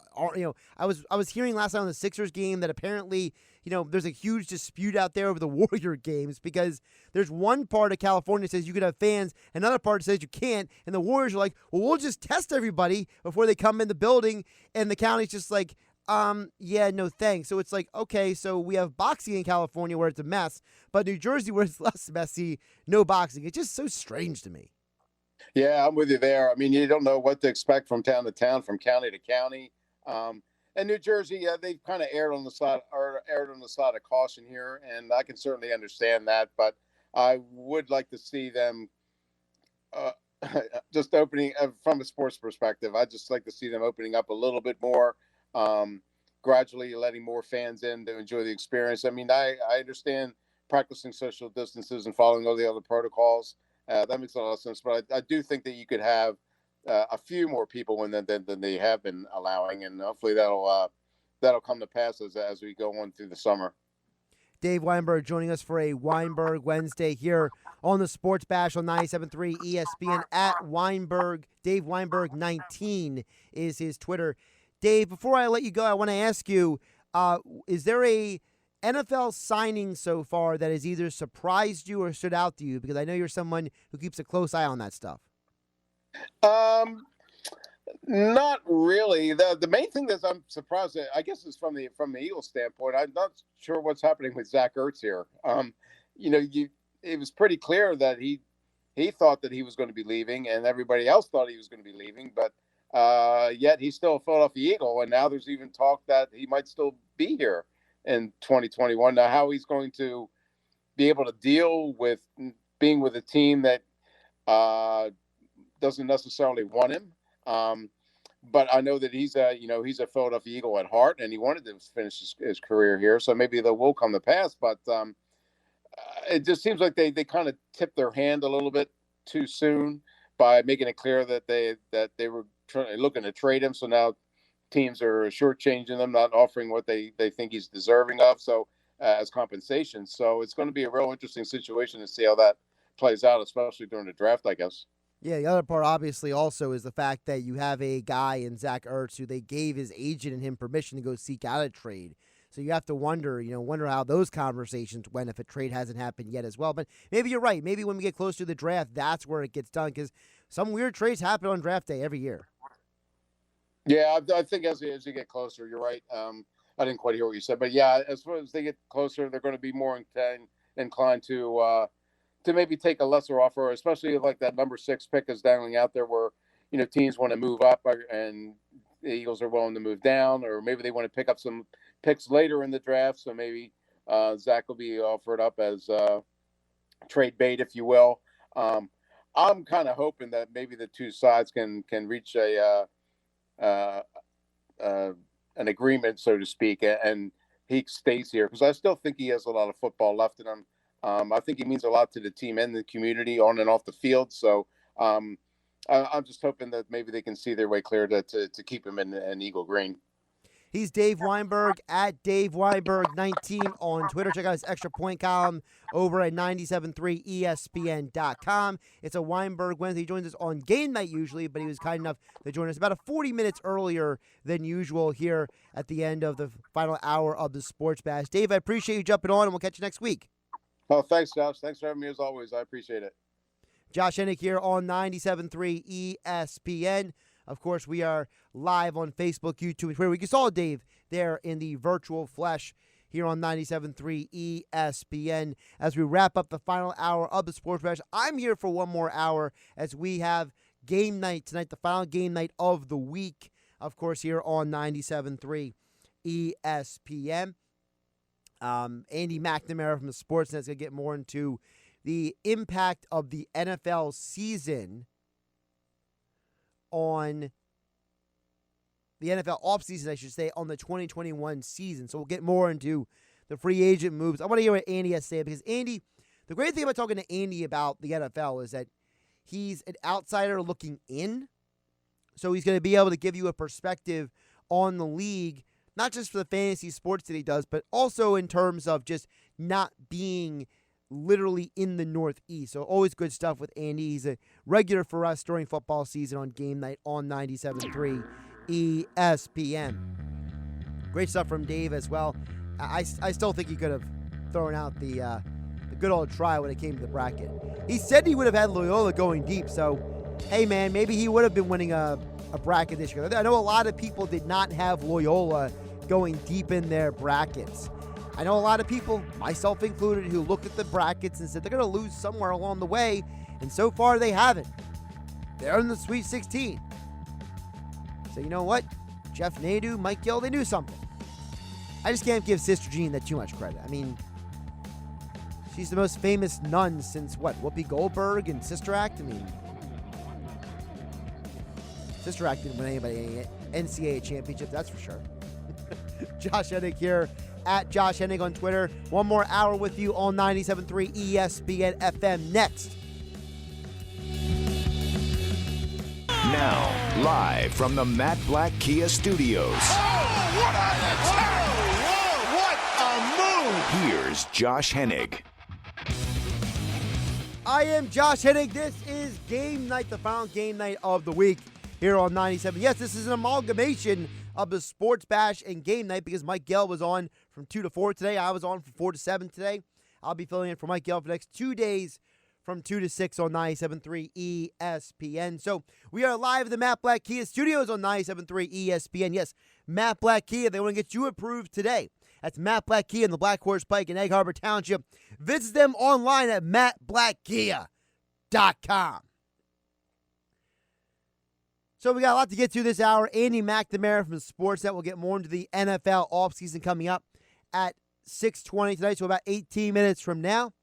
Also, some interesting NBA news that just came down the pike as we are just hours away from the NBA trade deadline. 3 p.m. tomorrow is the NBA trade deadline. We'll have full coverage tomorrow on the Sports Bash on 97.3 ES, what the Sixers did and didn't do. Well, Nick Nurse, speaking to the media pregame for the Raptors, had a very interesting comment. So he was asked during this presser, this pregame presser, about Kyle Lowry and Norman Powell. And, you know, a lot of times when teams are planning to trade someone, that they usually sit them, right? They usually have an idea that the front office tells the head coach, hey, you know, can you hold this guy out or whatever? Like, you know, we all remember the whole thing with Blake Griffin before they bought him out. They made him sit on the bench for a few days. Well, Nick Nurse either doesn't know if his guys are getting traded, or Nick Nurse is playing coy. I don't know. But he was asked about those guys, and he said there have been zero discussions about neither not playing tonight. So either the Raptors are playing this very close to the vest, or maybe the trade discussions are just not going as we had hoped or thought.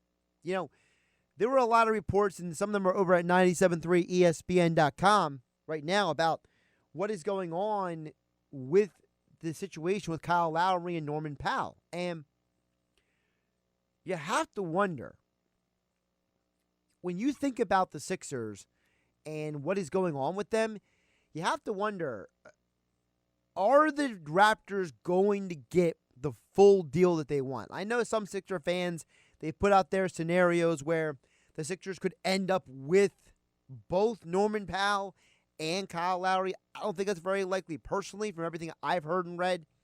But fine, that's an idea out there. The bigger question is if the Raptors haven't pulled the lever on a deal yet, and as I say that, it's 6:04 p.m. on Wednesday night, the night before the trade deadline, with all the rumors out there about Lonzo Ball and other guys out there on the market, George Hill is another guy, I genuinely have to wonder if the Sixers don't make a move for one of those guys. Is it a negative? I personally don't think it is a negative, but because of guys like Kyle Lowry, Norman Powell, Victor Oladipo, George Hill, because of their pedigree, there's obviously an assumption out there that they should go after those guys. I think that whatever you do before the trade deadline, the Sixers have to consider that getting better is the most important thing. Because if it wasn't for Shake Milton coming off the bench, there's a lot of games where the bench is not doing much of anything. I love what Dwight Howard's brought to this team this year, but he's not a guy who's going to score a bunch of points off the bench. Furkan Korkmaz is purely dependent on hitting those outside shots. If he's not gunning from the outside, he's practically worthless. Matisse Thybulle has played very well this year, but you can't depend him on volume scoring. I think that whoever you get at the trade deadline has to be a guy who can put the ball in the basket. Because if you're going up against a team like the Milwaukee Bucks, they have a lot of scoring options around Giannis Antetokounmpo. Whether it's Drew Holiday, Chris Middleton, they got some scorers. Boston doesn't have a great bench, but they still have Tatum and they still have Brown.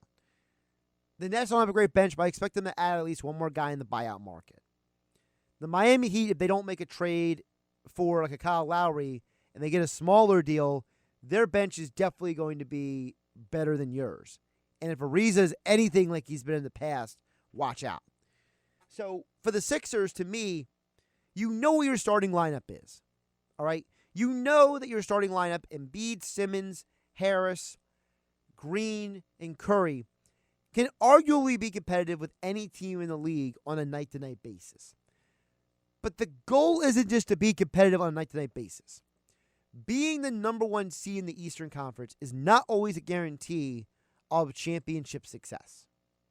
So for the Sixers, I'm less interested in you being the best team with the best record as I am, can you be the team that is able to compete with the Nets and the Bucks for 7 games?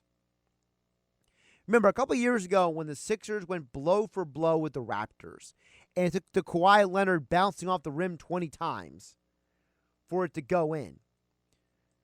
I can't forget that was a situation where they were in it to the end. That basket told us a lot. And what did that team have? That team had a lot of talent in the starting lineup, and they had some good players coming off the bench. And to me, that's the key. The Sixers need to have more. Whatever that more is. Now, I don't know for sure if that's Kyle Lowry. I don't know for sure if that's... I know guys like Aaron Gordon are being thrown out there. I don't think the Sixers are going to get Aaron Gordon. It looks like he's probably going to either Portland or Boston, according to all reports. But if you look at the history of the number one seed in the Eastern Conference, all right, last year, Milwaukee. The year before, Milwaukee. Guess what? Those teams didn't even get to the NBA Finals. The year before that was the Raptors. That was before Kawhi. Nope, didn't win a championship. Didn't get to the finals. The year before that, the Celtics, I mean, they went 7 games with the Cavs, but they didn't get to the finals. All right? Look at the year before that. It was the Cavs. Now, that was the Cavs team, though, that they won the championship, but they also fired their coach in the middle of the season. So, what do I read into that? I don't know what I can read into that. That's an anomaly, it feels like, compared to the other seasons, because the year before that, the number one team in the Eastern Conference was the Atlanta Hawks, and they got crushed by LeBron James's Cavs. So, in the last 5 to 6 years, being the number one team in the Eastern Conference doesn't seem to mean a lot. Remember when the Pacers were number 1 seed with Roy Hibbert and Paul George, and they still lost to the Miami Heat when Lance Stevenson was blowing in LeBron's ear? So I'm less concerned if the Sixers are the number 1 seed in the East than if they have the overall depth and firepower to compete in the Eastern Conference. And speaking of the Kyle Lowry discussion, here's Bobby Marks yesterday on 97.3 ESPN talking about the idea of making that trade. Because Bobby Marks says, you have to at least consider the Kyle Lowry trade because it's an opportunity to get better.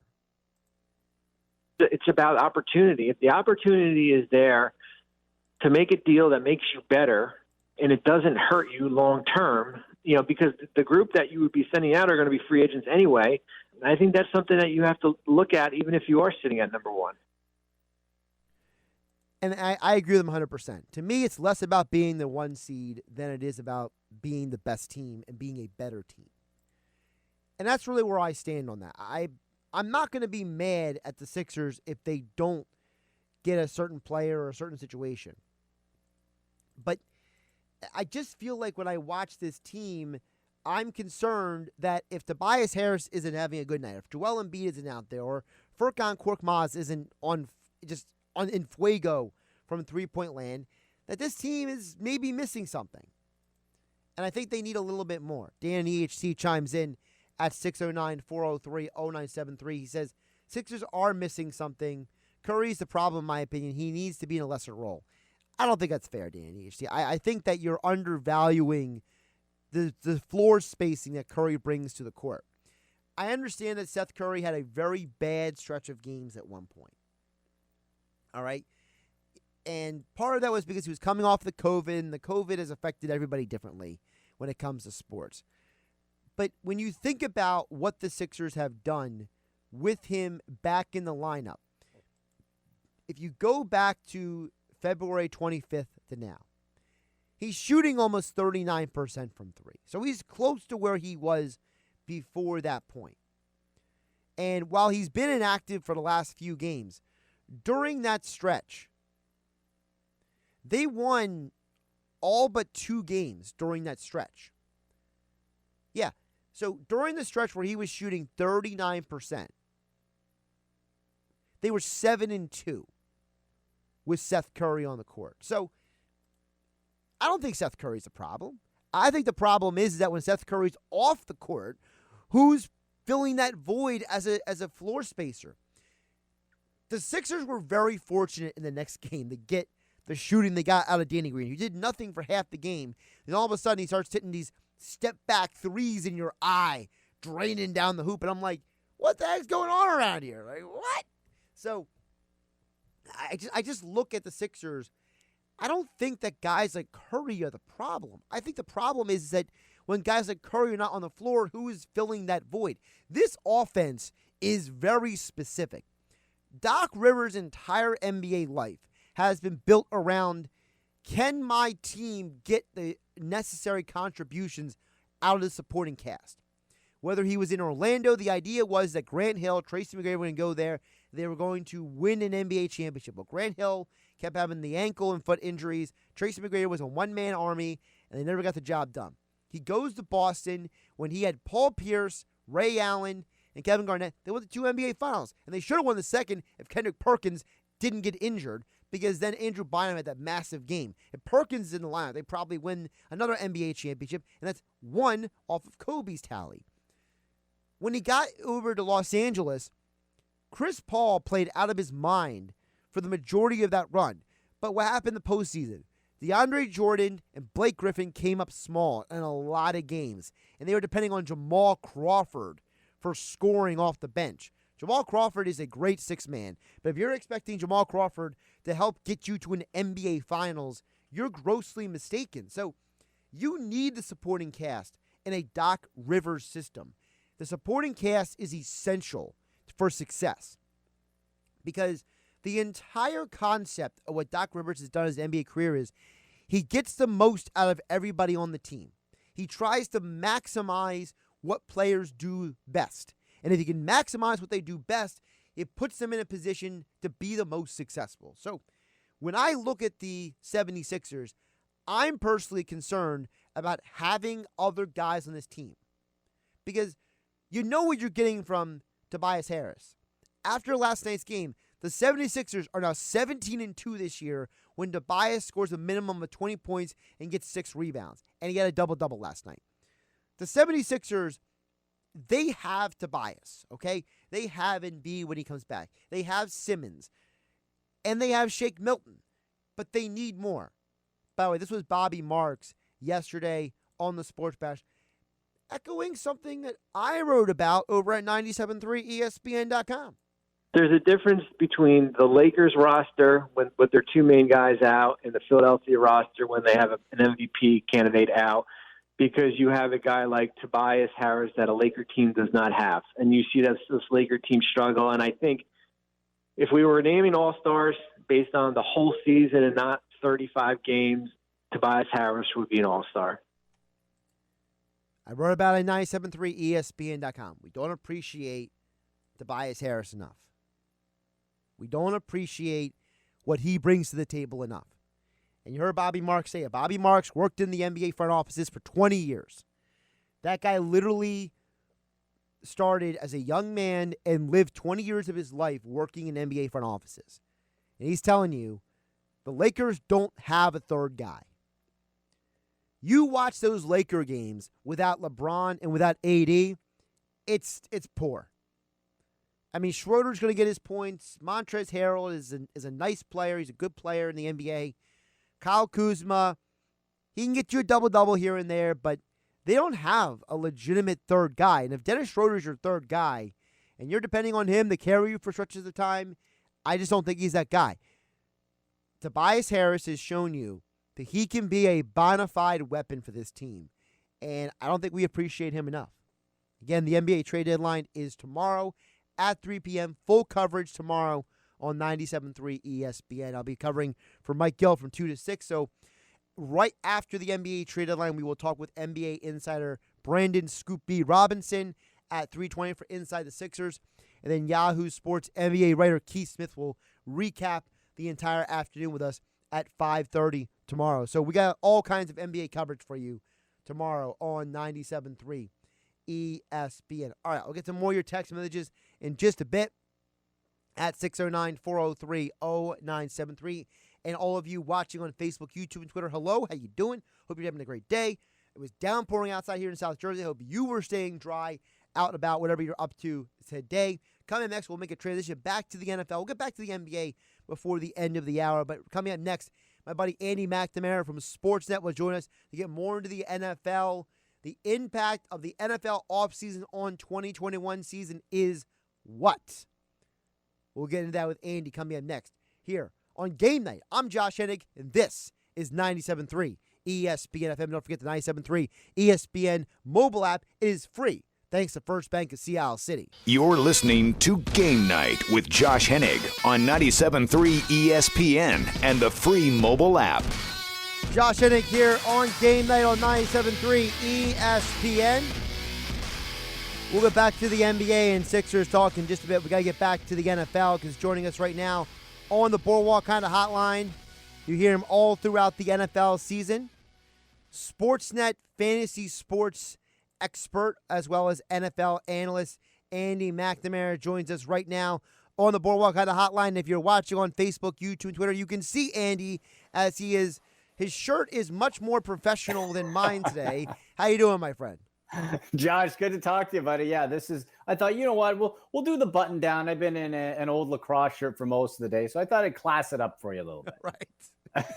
I don't think I've worn a button down shirt, unless you can count a polo, the entire last 12 months. So that's where my attire situation sits. That's okay. So that's okay, man. As long as it's professional across the airwaves, baby. Right? That's it. That's what they tell me, at least.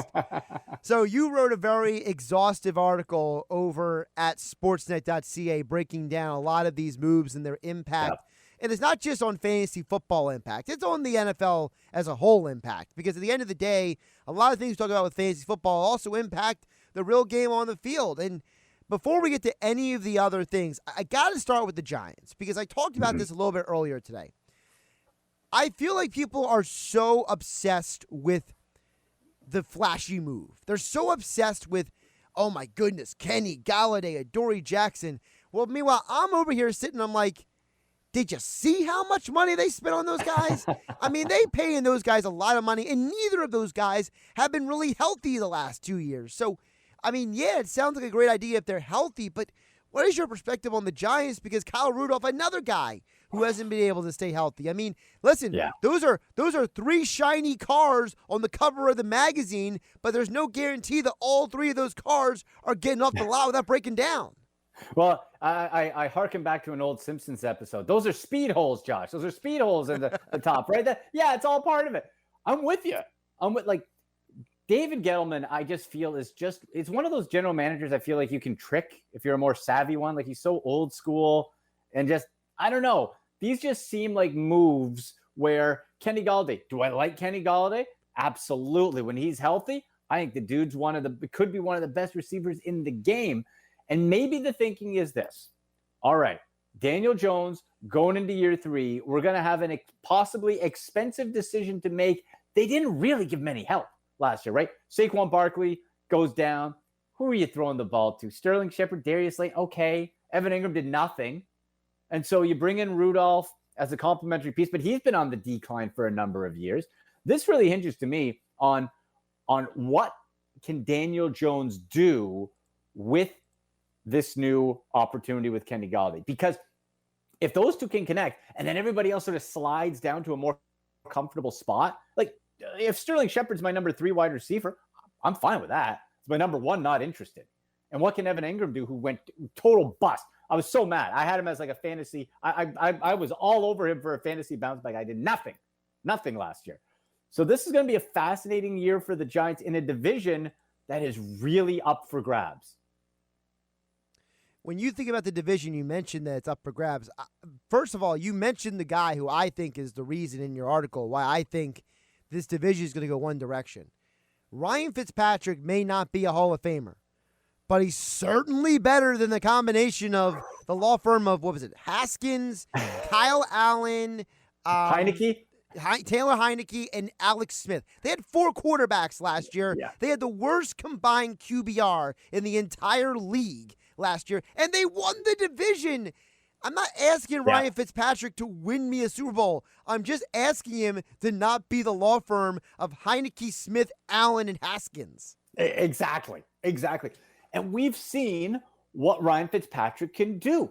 At times, he can look amazing. Now, the problem has been in recent years in that he can't keep it up, or he gets hurt, or you get a little bit of a roller coaster. But from an offensive expansion opportunity, like how often were we saying last year, Terry McLaurin just, Alex Smith, he's dinking and dunking. And Terry was still putting up really good numbers. Right. So now you had Curtis Samuel as a complimentary piece, Antonio Gibson, who's just sensational, Logan Thomas there as well. And so what I want to see is, what does Washington do in the draft when it comes to quarterback? Do they take a young guy, or giving Taylor Heineke that extension where, in 2 quarters, he looked pretty good? I don't know. What else do they do? Because we've seen it's very unlikely that Ryan Fitzpatrick is going to take you a full 16. But from a fantasy side and a real life side, he immediately gives that offense a jolt, and maybe they can get out of the gate hot. And hey, in this division, who knows? I know we say every win counts, but in the NFC East, it really does. Well, also, you mentioned fantasy football. Think about it this way. Most leagues, you need to have 2 quarterbacks on your roster anyway, okay? Yeah. In some leagues, you're starting 2 quarterbacks. So, you're not going to draft Ryan Fitzpatrick in the top maybe 6-8 rounds, but he's a guy that maybe you look at him and you see maybe his first 5 weeks and you compare it to, let's say, Ben Roethlisberger's first 5 weeks, and you're like, you know what? Give me a little Fitzmagic for 5 weeks before he burns out. Wave the wand, baby. And you know what? At least for like DraftKings contests, he's perfect for the first part of the season. I love Ryan Fitzpatrick for DFS. I don't have to commit. It's like a casual relation. I don't have to settle down. I don't have to commit. Just go have some fun with Fitzmagic. I can do that. For DraftKings, especially, the first month of the season, I'm going to be all over that because I think the value is going to be there when the salaries come out. He's going to be in that lower tier. we've seen, man, that dude can throw up 400 yards without thinking twice about it. So we'll see. But that definitely was an interesting addition. Andy McNamara from Sportsnet joining us here on the Boardwalk Kind of Hotline here on Game Night on 97.3 ESPN at AndyMC81 on Twitter. His full breakdown of the impact of the 2021 NFL offseason on the 2021 NFL season over at Sportsnet.ca. Sticking in the NFC East, I got to ask you about the Eagles over here because obviously it's been an interesting offseason. The Wentz drama is done. They finally moved on. That episodic show has finally been canceled, thank goodness. And we can move on with Hurts. The problem is that depending on which Eagle fan you ask, you have the fans who are like, hey, Jalen Hurts, he could be good. Another segment's like, Jalen Hurts, I'm not interested. Yeah, one segment is like, hey, new offense, Nick Sirianni, they can get the most out of these receivers. Other people are like, if you don't draft a receiver at 6, you're an idiot. So where do you stand on this Eagles team? Because they do have the 6th overall pick. Some draft guys are saying they could get Kyle Pitts. Some people are saying Jamar Chase. I personally would be fine with either one of those. But at the end of the day, the big unknown is I don't know what Nick Sirianni is yet. That's the question. What type of offense? And the big fear, a lot of rumors. I think maybe the signing of Joe Flacco may have squashed this a bit. But how often were you hearing, they'll take a quarterback? I'm like, oh, just don't. I saw a mock Justin Fields going to you guys at 6. I love Justin Fields, but for Eagles fans' sake, don't do it. Like, what a waste. If that front office does that, you got to be heating up that seat red hot. Turn that up to 10 if they draft the quarterback. You got to go weapons, right? You got to go get some receivers. Josh, how often, what, the last 2 years we've been screaming to get some weapons? And please, not the Deshaun Jackson, Alshon Jeffrey broken down wagons. Talk about the old sports cars, right? Because there's no tires on them. And people do quick side up on the Rams. Deshaun Jackson to the Rams. Yeah. So what? I'm wearing a button shirt. What's the big deal? There's no news there. He's irrelevant. He's inconsequential to the situation. Get Jalen Hurts some weapons. I love Jalen Hurts. I am on the Hurts bandwagon. Josh, last year at the draft process we were talking about, and I said this. It might have even been on your show. I said, certainly on my shows, I said, if Jalen Hurts gets a shot, don't be surprised if Carson Wentz does not get his job back. It turns out that happened. I know the completion percentage, people can go, oh, look, it's 50-something. The guy was coming in on a whim. He balled out to the best of his ability, and I think you see enough there as an underrated passer. You don't have to treat him like a gimmick guy. You don't have to treat him like a gimmick. He's a better passer than Lamar Jackson, and he's somebody where he's got the speed that can make plays, but don't be afraid to teach him to throw the football. And I hope for Eagles fans' sake that they do that. Commit to teaching him how to throw the football better at the pro level because the skills are there, and he showed the development throughout college. Yeah, and the other thing is, when it comes to Hurts, people forget that this is a guy who he had success everywhere he went. Yep. I don't think you can underplay that. You have a guy who is able to have success and be a winner everywhere he goes. I'm sorry, but I'm gonna work with that guy. I'm gonna at least give him a chance. And to me, that's the bigger issue. You gotta give the guy a chance. People are acting like they're settling for Jalen Hurts. You mentioned the completion percentage. You go back and watch those games because I do. And listen, you realize, first of all, people forget. He, first of all, led his conference in completion percentage with Oklahoma at 69.7%. Yep. So he showed in college he can be an accurate quarterback. Then when you go back through those games, you realize that his completion percentage, if you take out all the throwaways, was actually 66%. There you go. So because you take away the throwaways, he was 22 for 33 in those first 2 games. That's not an accurate quarterback. That's a smart quarterback to me. Yes, not taking sacks, right? Throwing the ball away. No interceptions. Funny how that works. That's the thing. Also, his weapons sucked. Sorry, right? Like, get him some weapons, whether it's Pitts that's a pick at 20 years old. I love the upside. I love the talent. For a tight end, that is super young. Like, we're going to be talking about this guy as a unicorn as far as if he's able to come in and ball out at 20 years old at tight end. That's going to be something potentially special. Maybe. Do you go in one of the wide receivers at 6? Now, the other part of it is, just like last year, it's a very deep wide receiver class. Interesting to me, though, when I'm looking at the top guys compared to last year where we had Justin Jefferson, Chase Claypool, a lot of bigger impact receivers. A lot of these receivers are smaller, 6 foot or under. So you don't have at the upper end a lot of big dudes, 6'3", 6'4", who can run like a DK Metcalf type of thing. So I wonder if it's a case where if you don't take a guy at 6, if you have your eye in the second or third round, maybe. But at some point, you're going to have to get a playmaker and help out your young quarterback. Well, one thing I will say about what you just said about the differences between last year and this year is this. The big thing that Smith, Chase, and Pitts all have is they were all the number one options in their offenses. They were number one in targets. Yep. Jefferson was not the number one option in his offense. CeeDee Lamb, he was the number one option, but he was more like I'm all over the field kind of guy. He wasn't like an X receiver.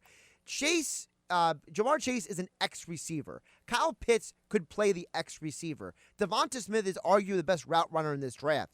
So realistically, outside of Jerry Jeudy last year, the majority of the guys who were drafted last year were guys who had their success because they weren't the number one guy. So it's an interesting contrast because last year was, you could say, were the athletes, and this year might be the football players.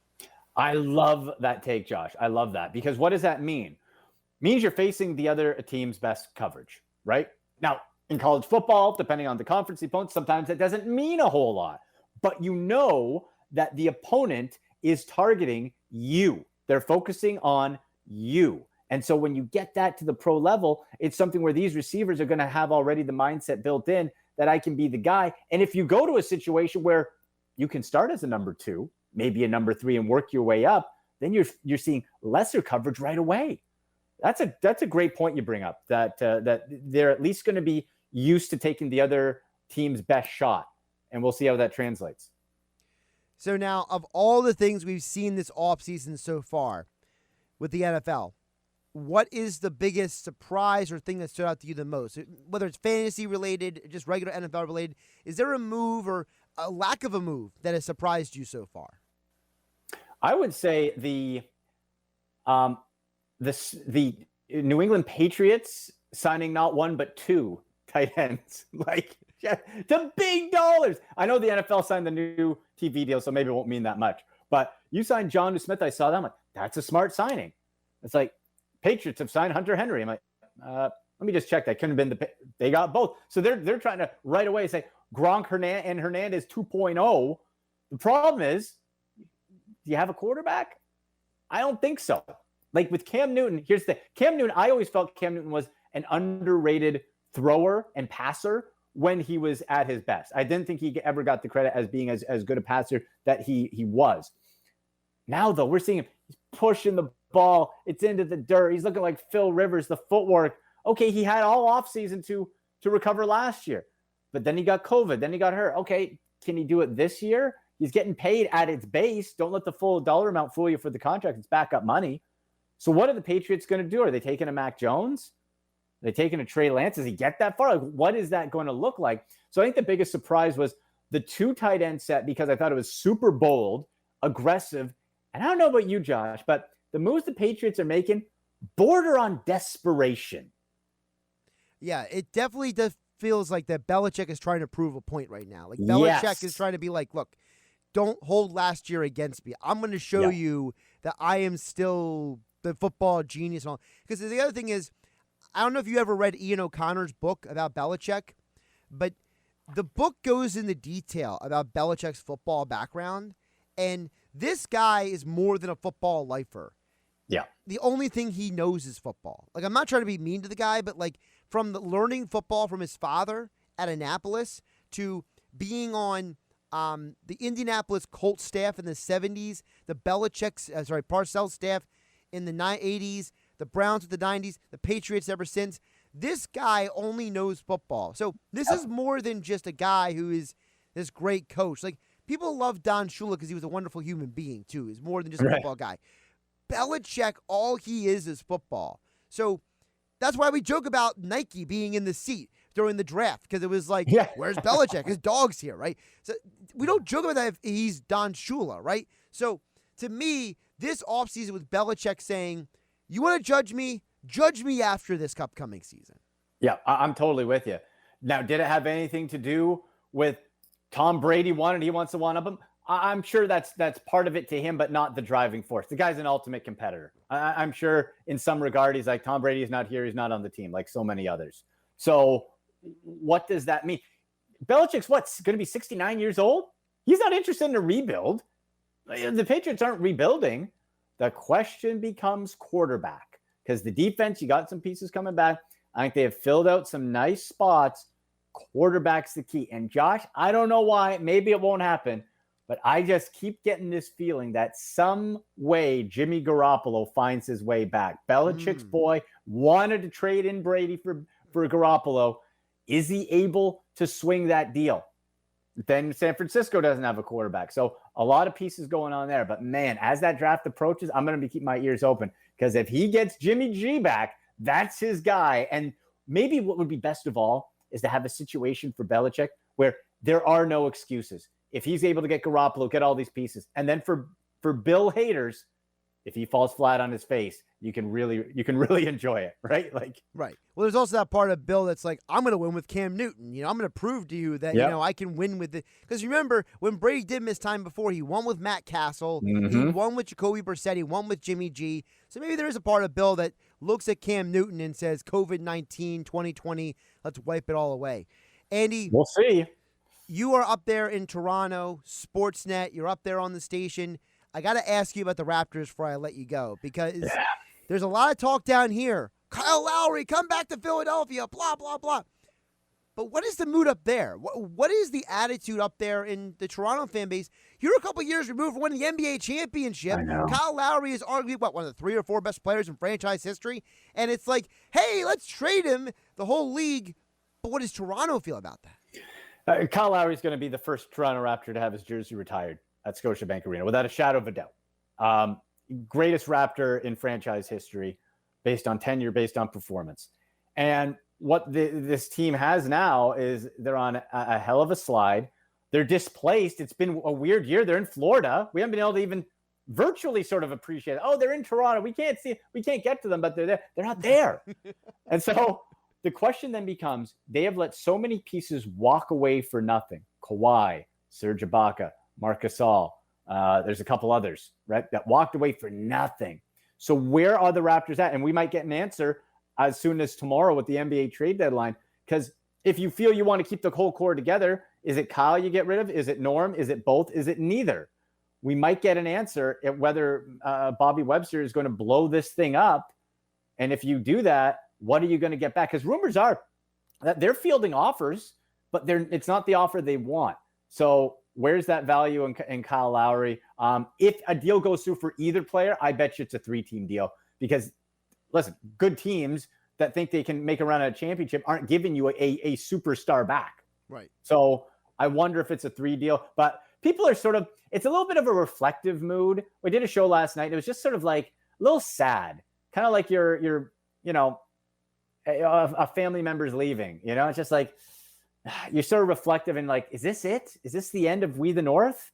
Is this a new era?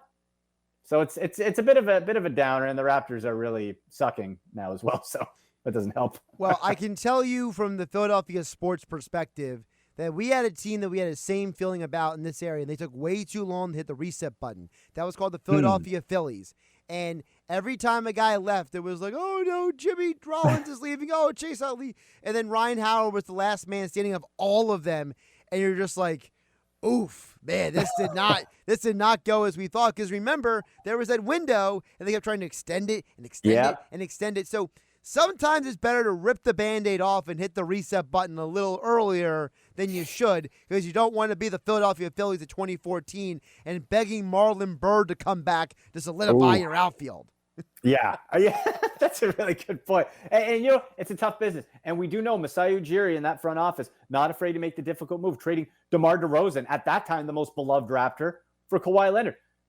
Masai Ujiri, I was on the air doing a show, and people were dumping on Masai Ujiri. I'm like, you just got a superstar guy. Like, the championship window just burst open.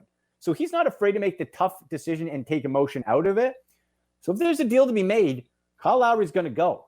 And last time when we were chatting too, it's like for I won't speak for all Toronto fans, but for us and some people we spoke to, it would kind of be like Kyle Lowry said he doesn't want to be traded.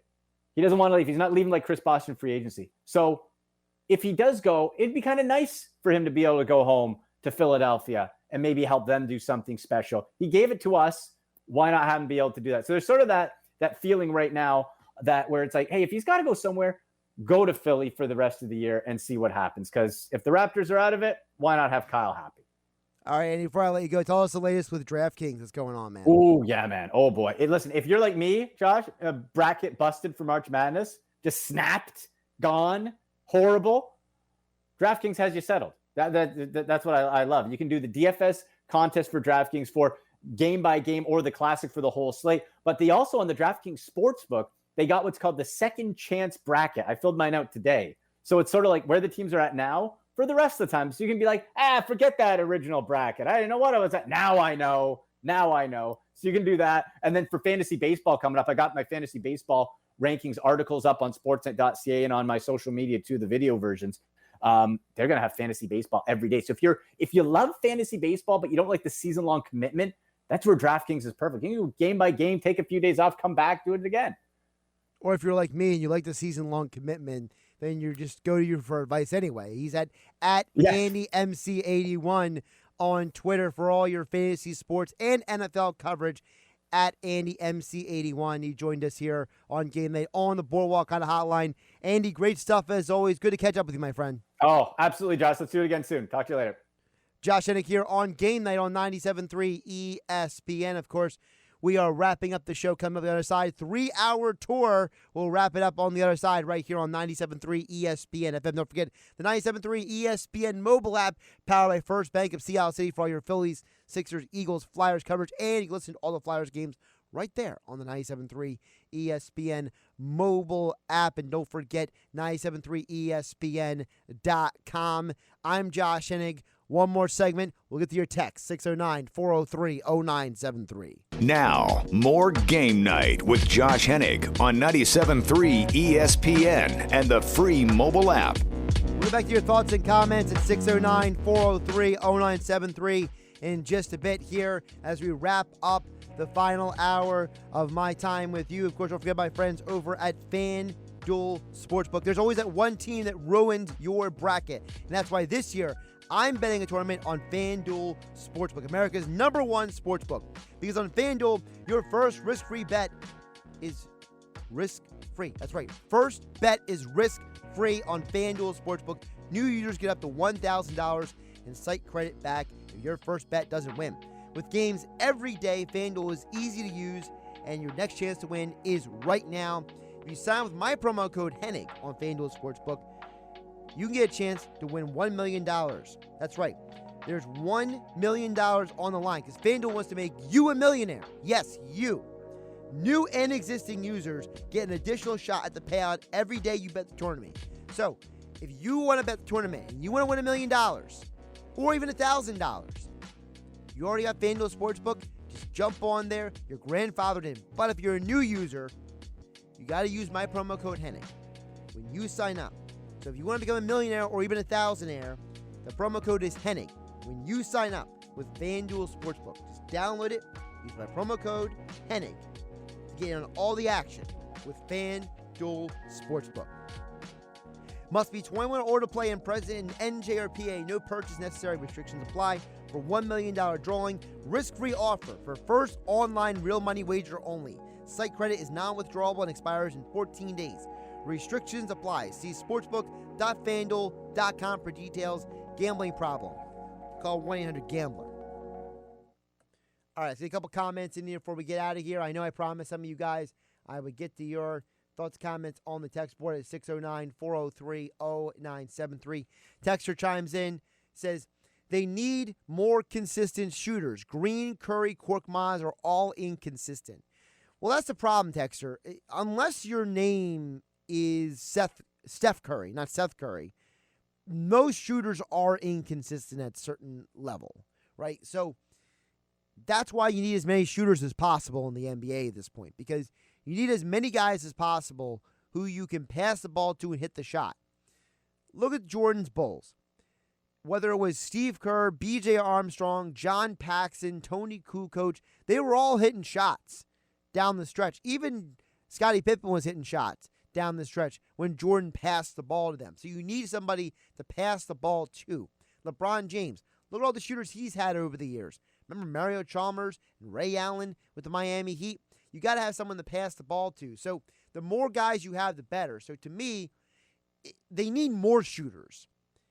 Less than it is about specifically consistent shooters. Because shooters are going to shoot. They'll shoot their way into a streak. They'll shoot their way out of a streak. They'll shoot their way in and out of a slump. It's just the nature of the beast. So, but I agree with you. They need more shooters. Dan EHT, I'll give you one more shot at me here. Dan EHT, I always enjoy going back and forth with you. He says, Seth Curry is only relevant because of his last name and he can shoot 40% from three. Which is why I would say shooting 40% from three is pretty relevant. But anyway, this is not to mention he's Doc Rivers' son-in-law. Would have been better off keeping Josh Richardson. See, I disagree with that last part 100%. I think Josh Richardson was a very poor fit for this basketball team.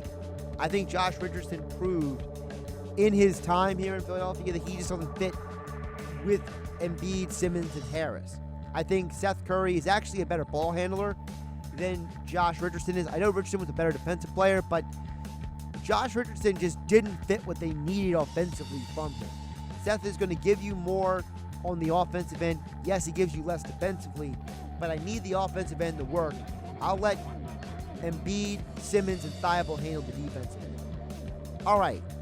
Fun 3 hours. Thanks to Andy McNamara, Dave Weinberg, Geoff Mosher for joining the show. Thank you for listening. I'm Josh Hennig. I'll catch you tomorrow filling in for Mike Gill 2 to 6 on 97.3 ESPN.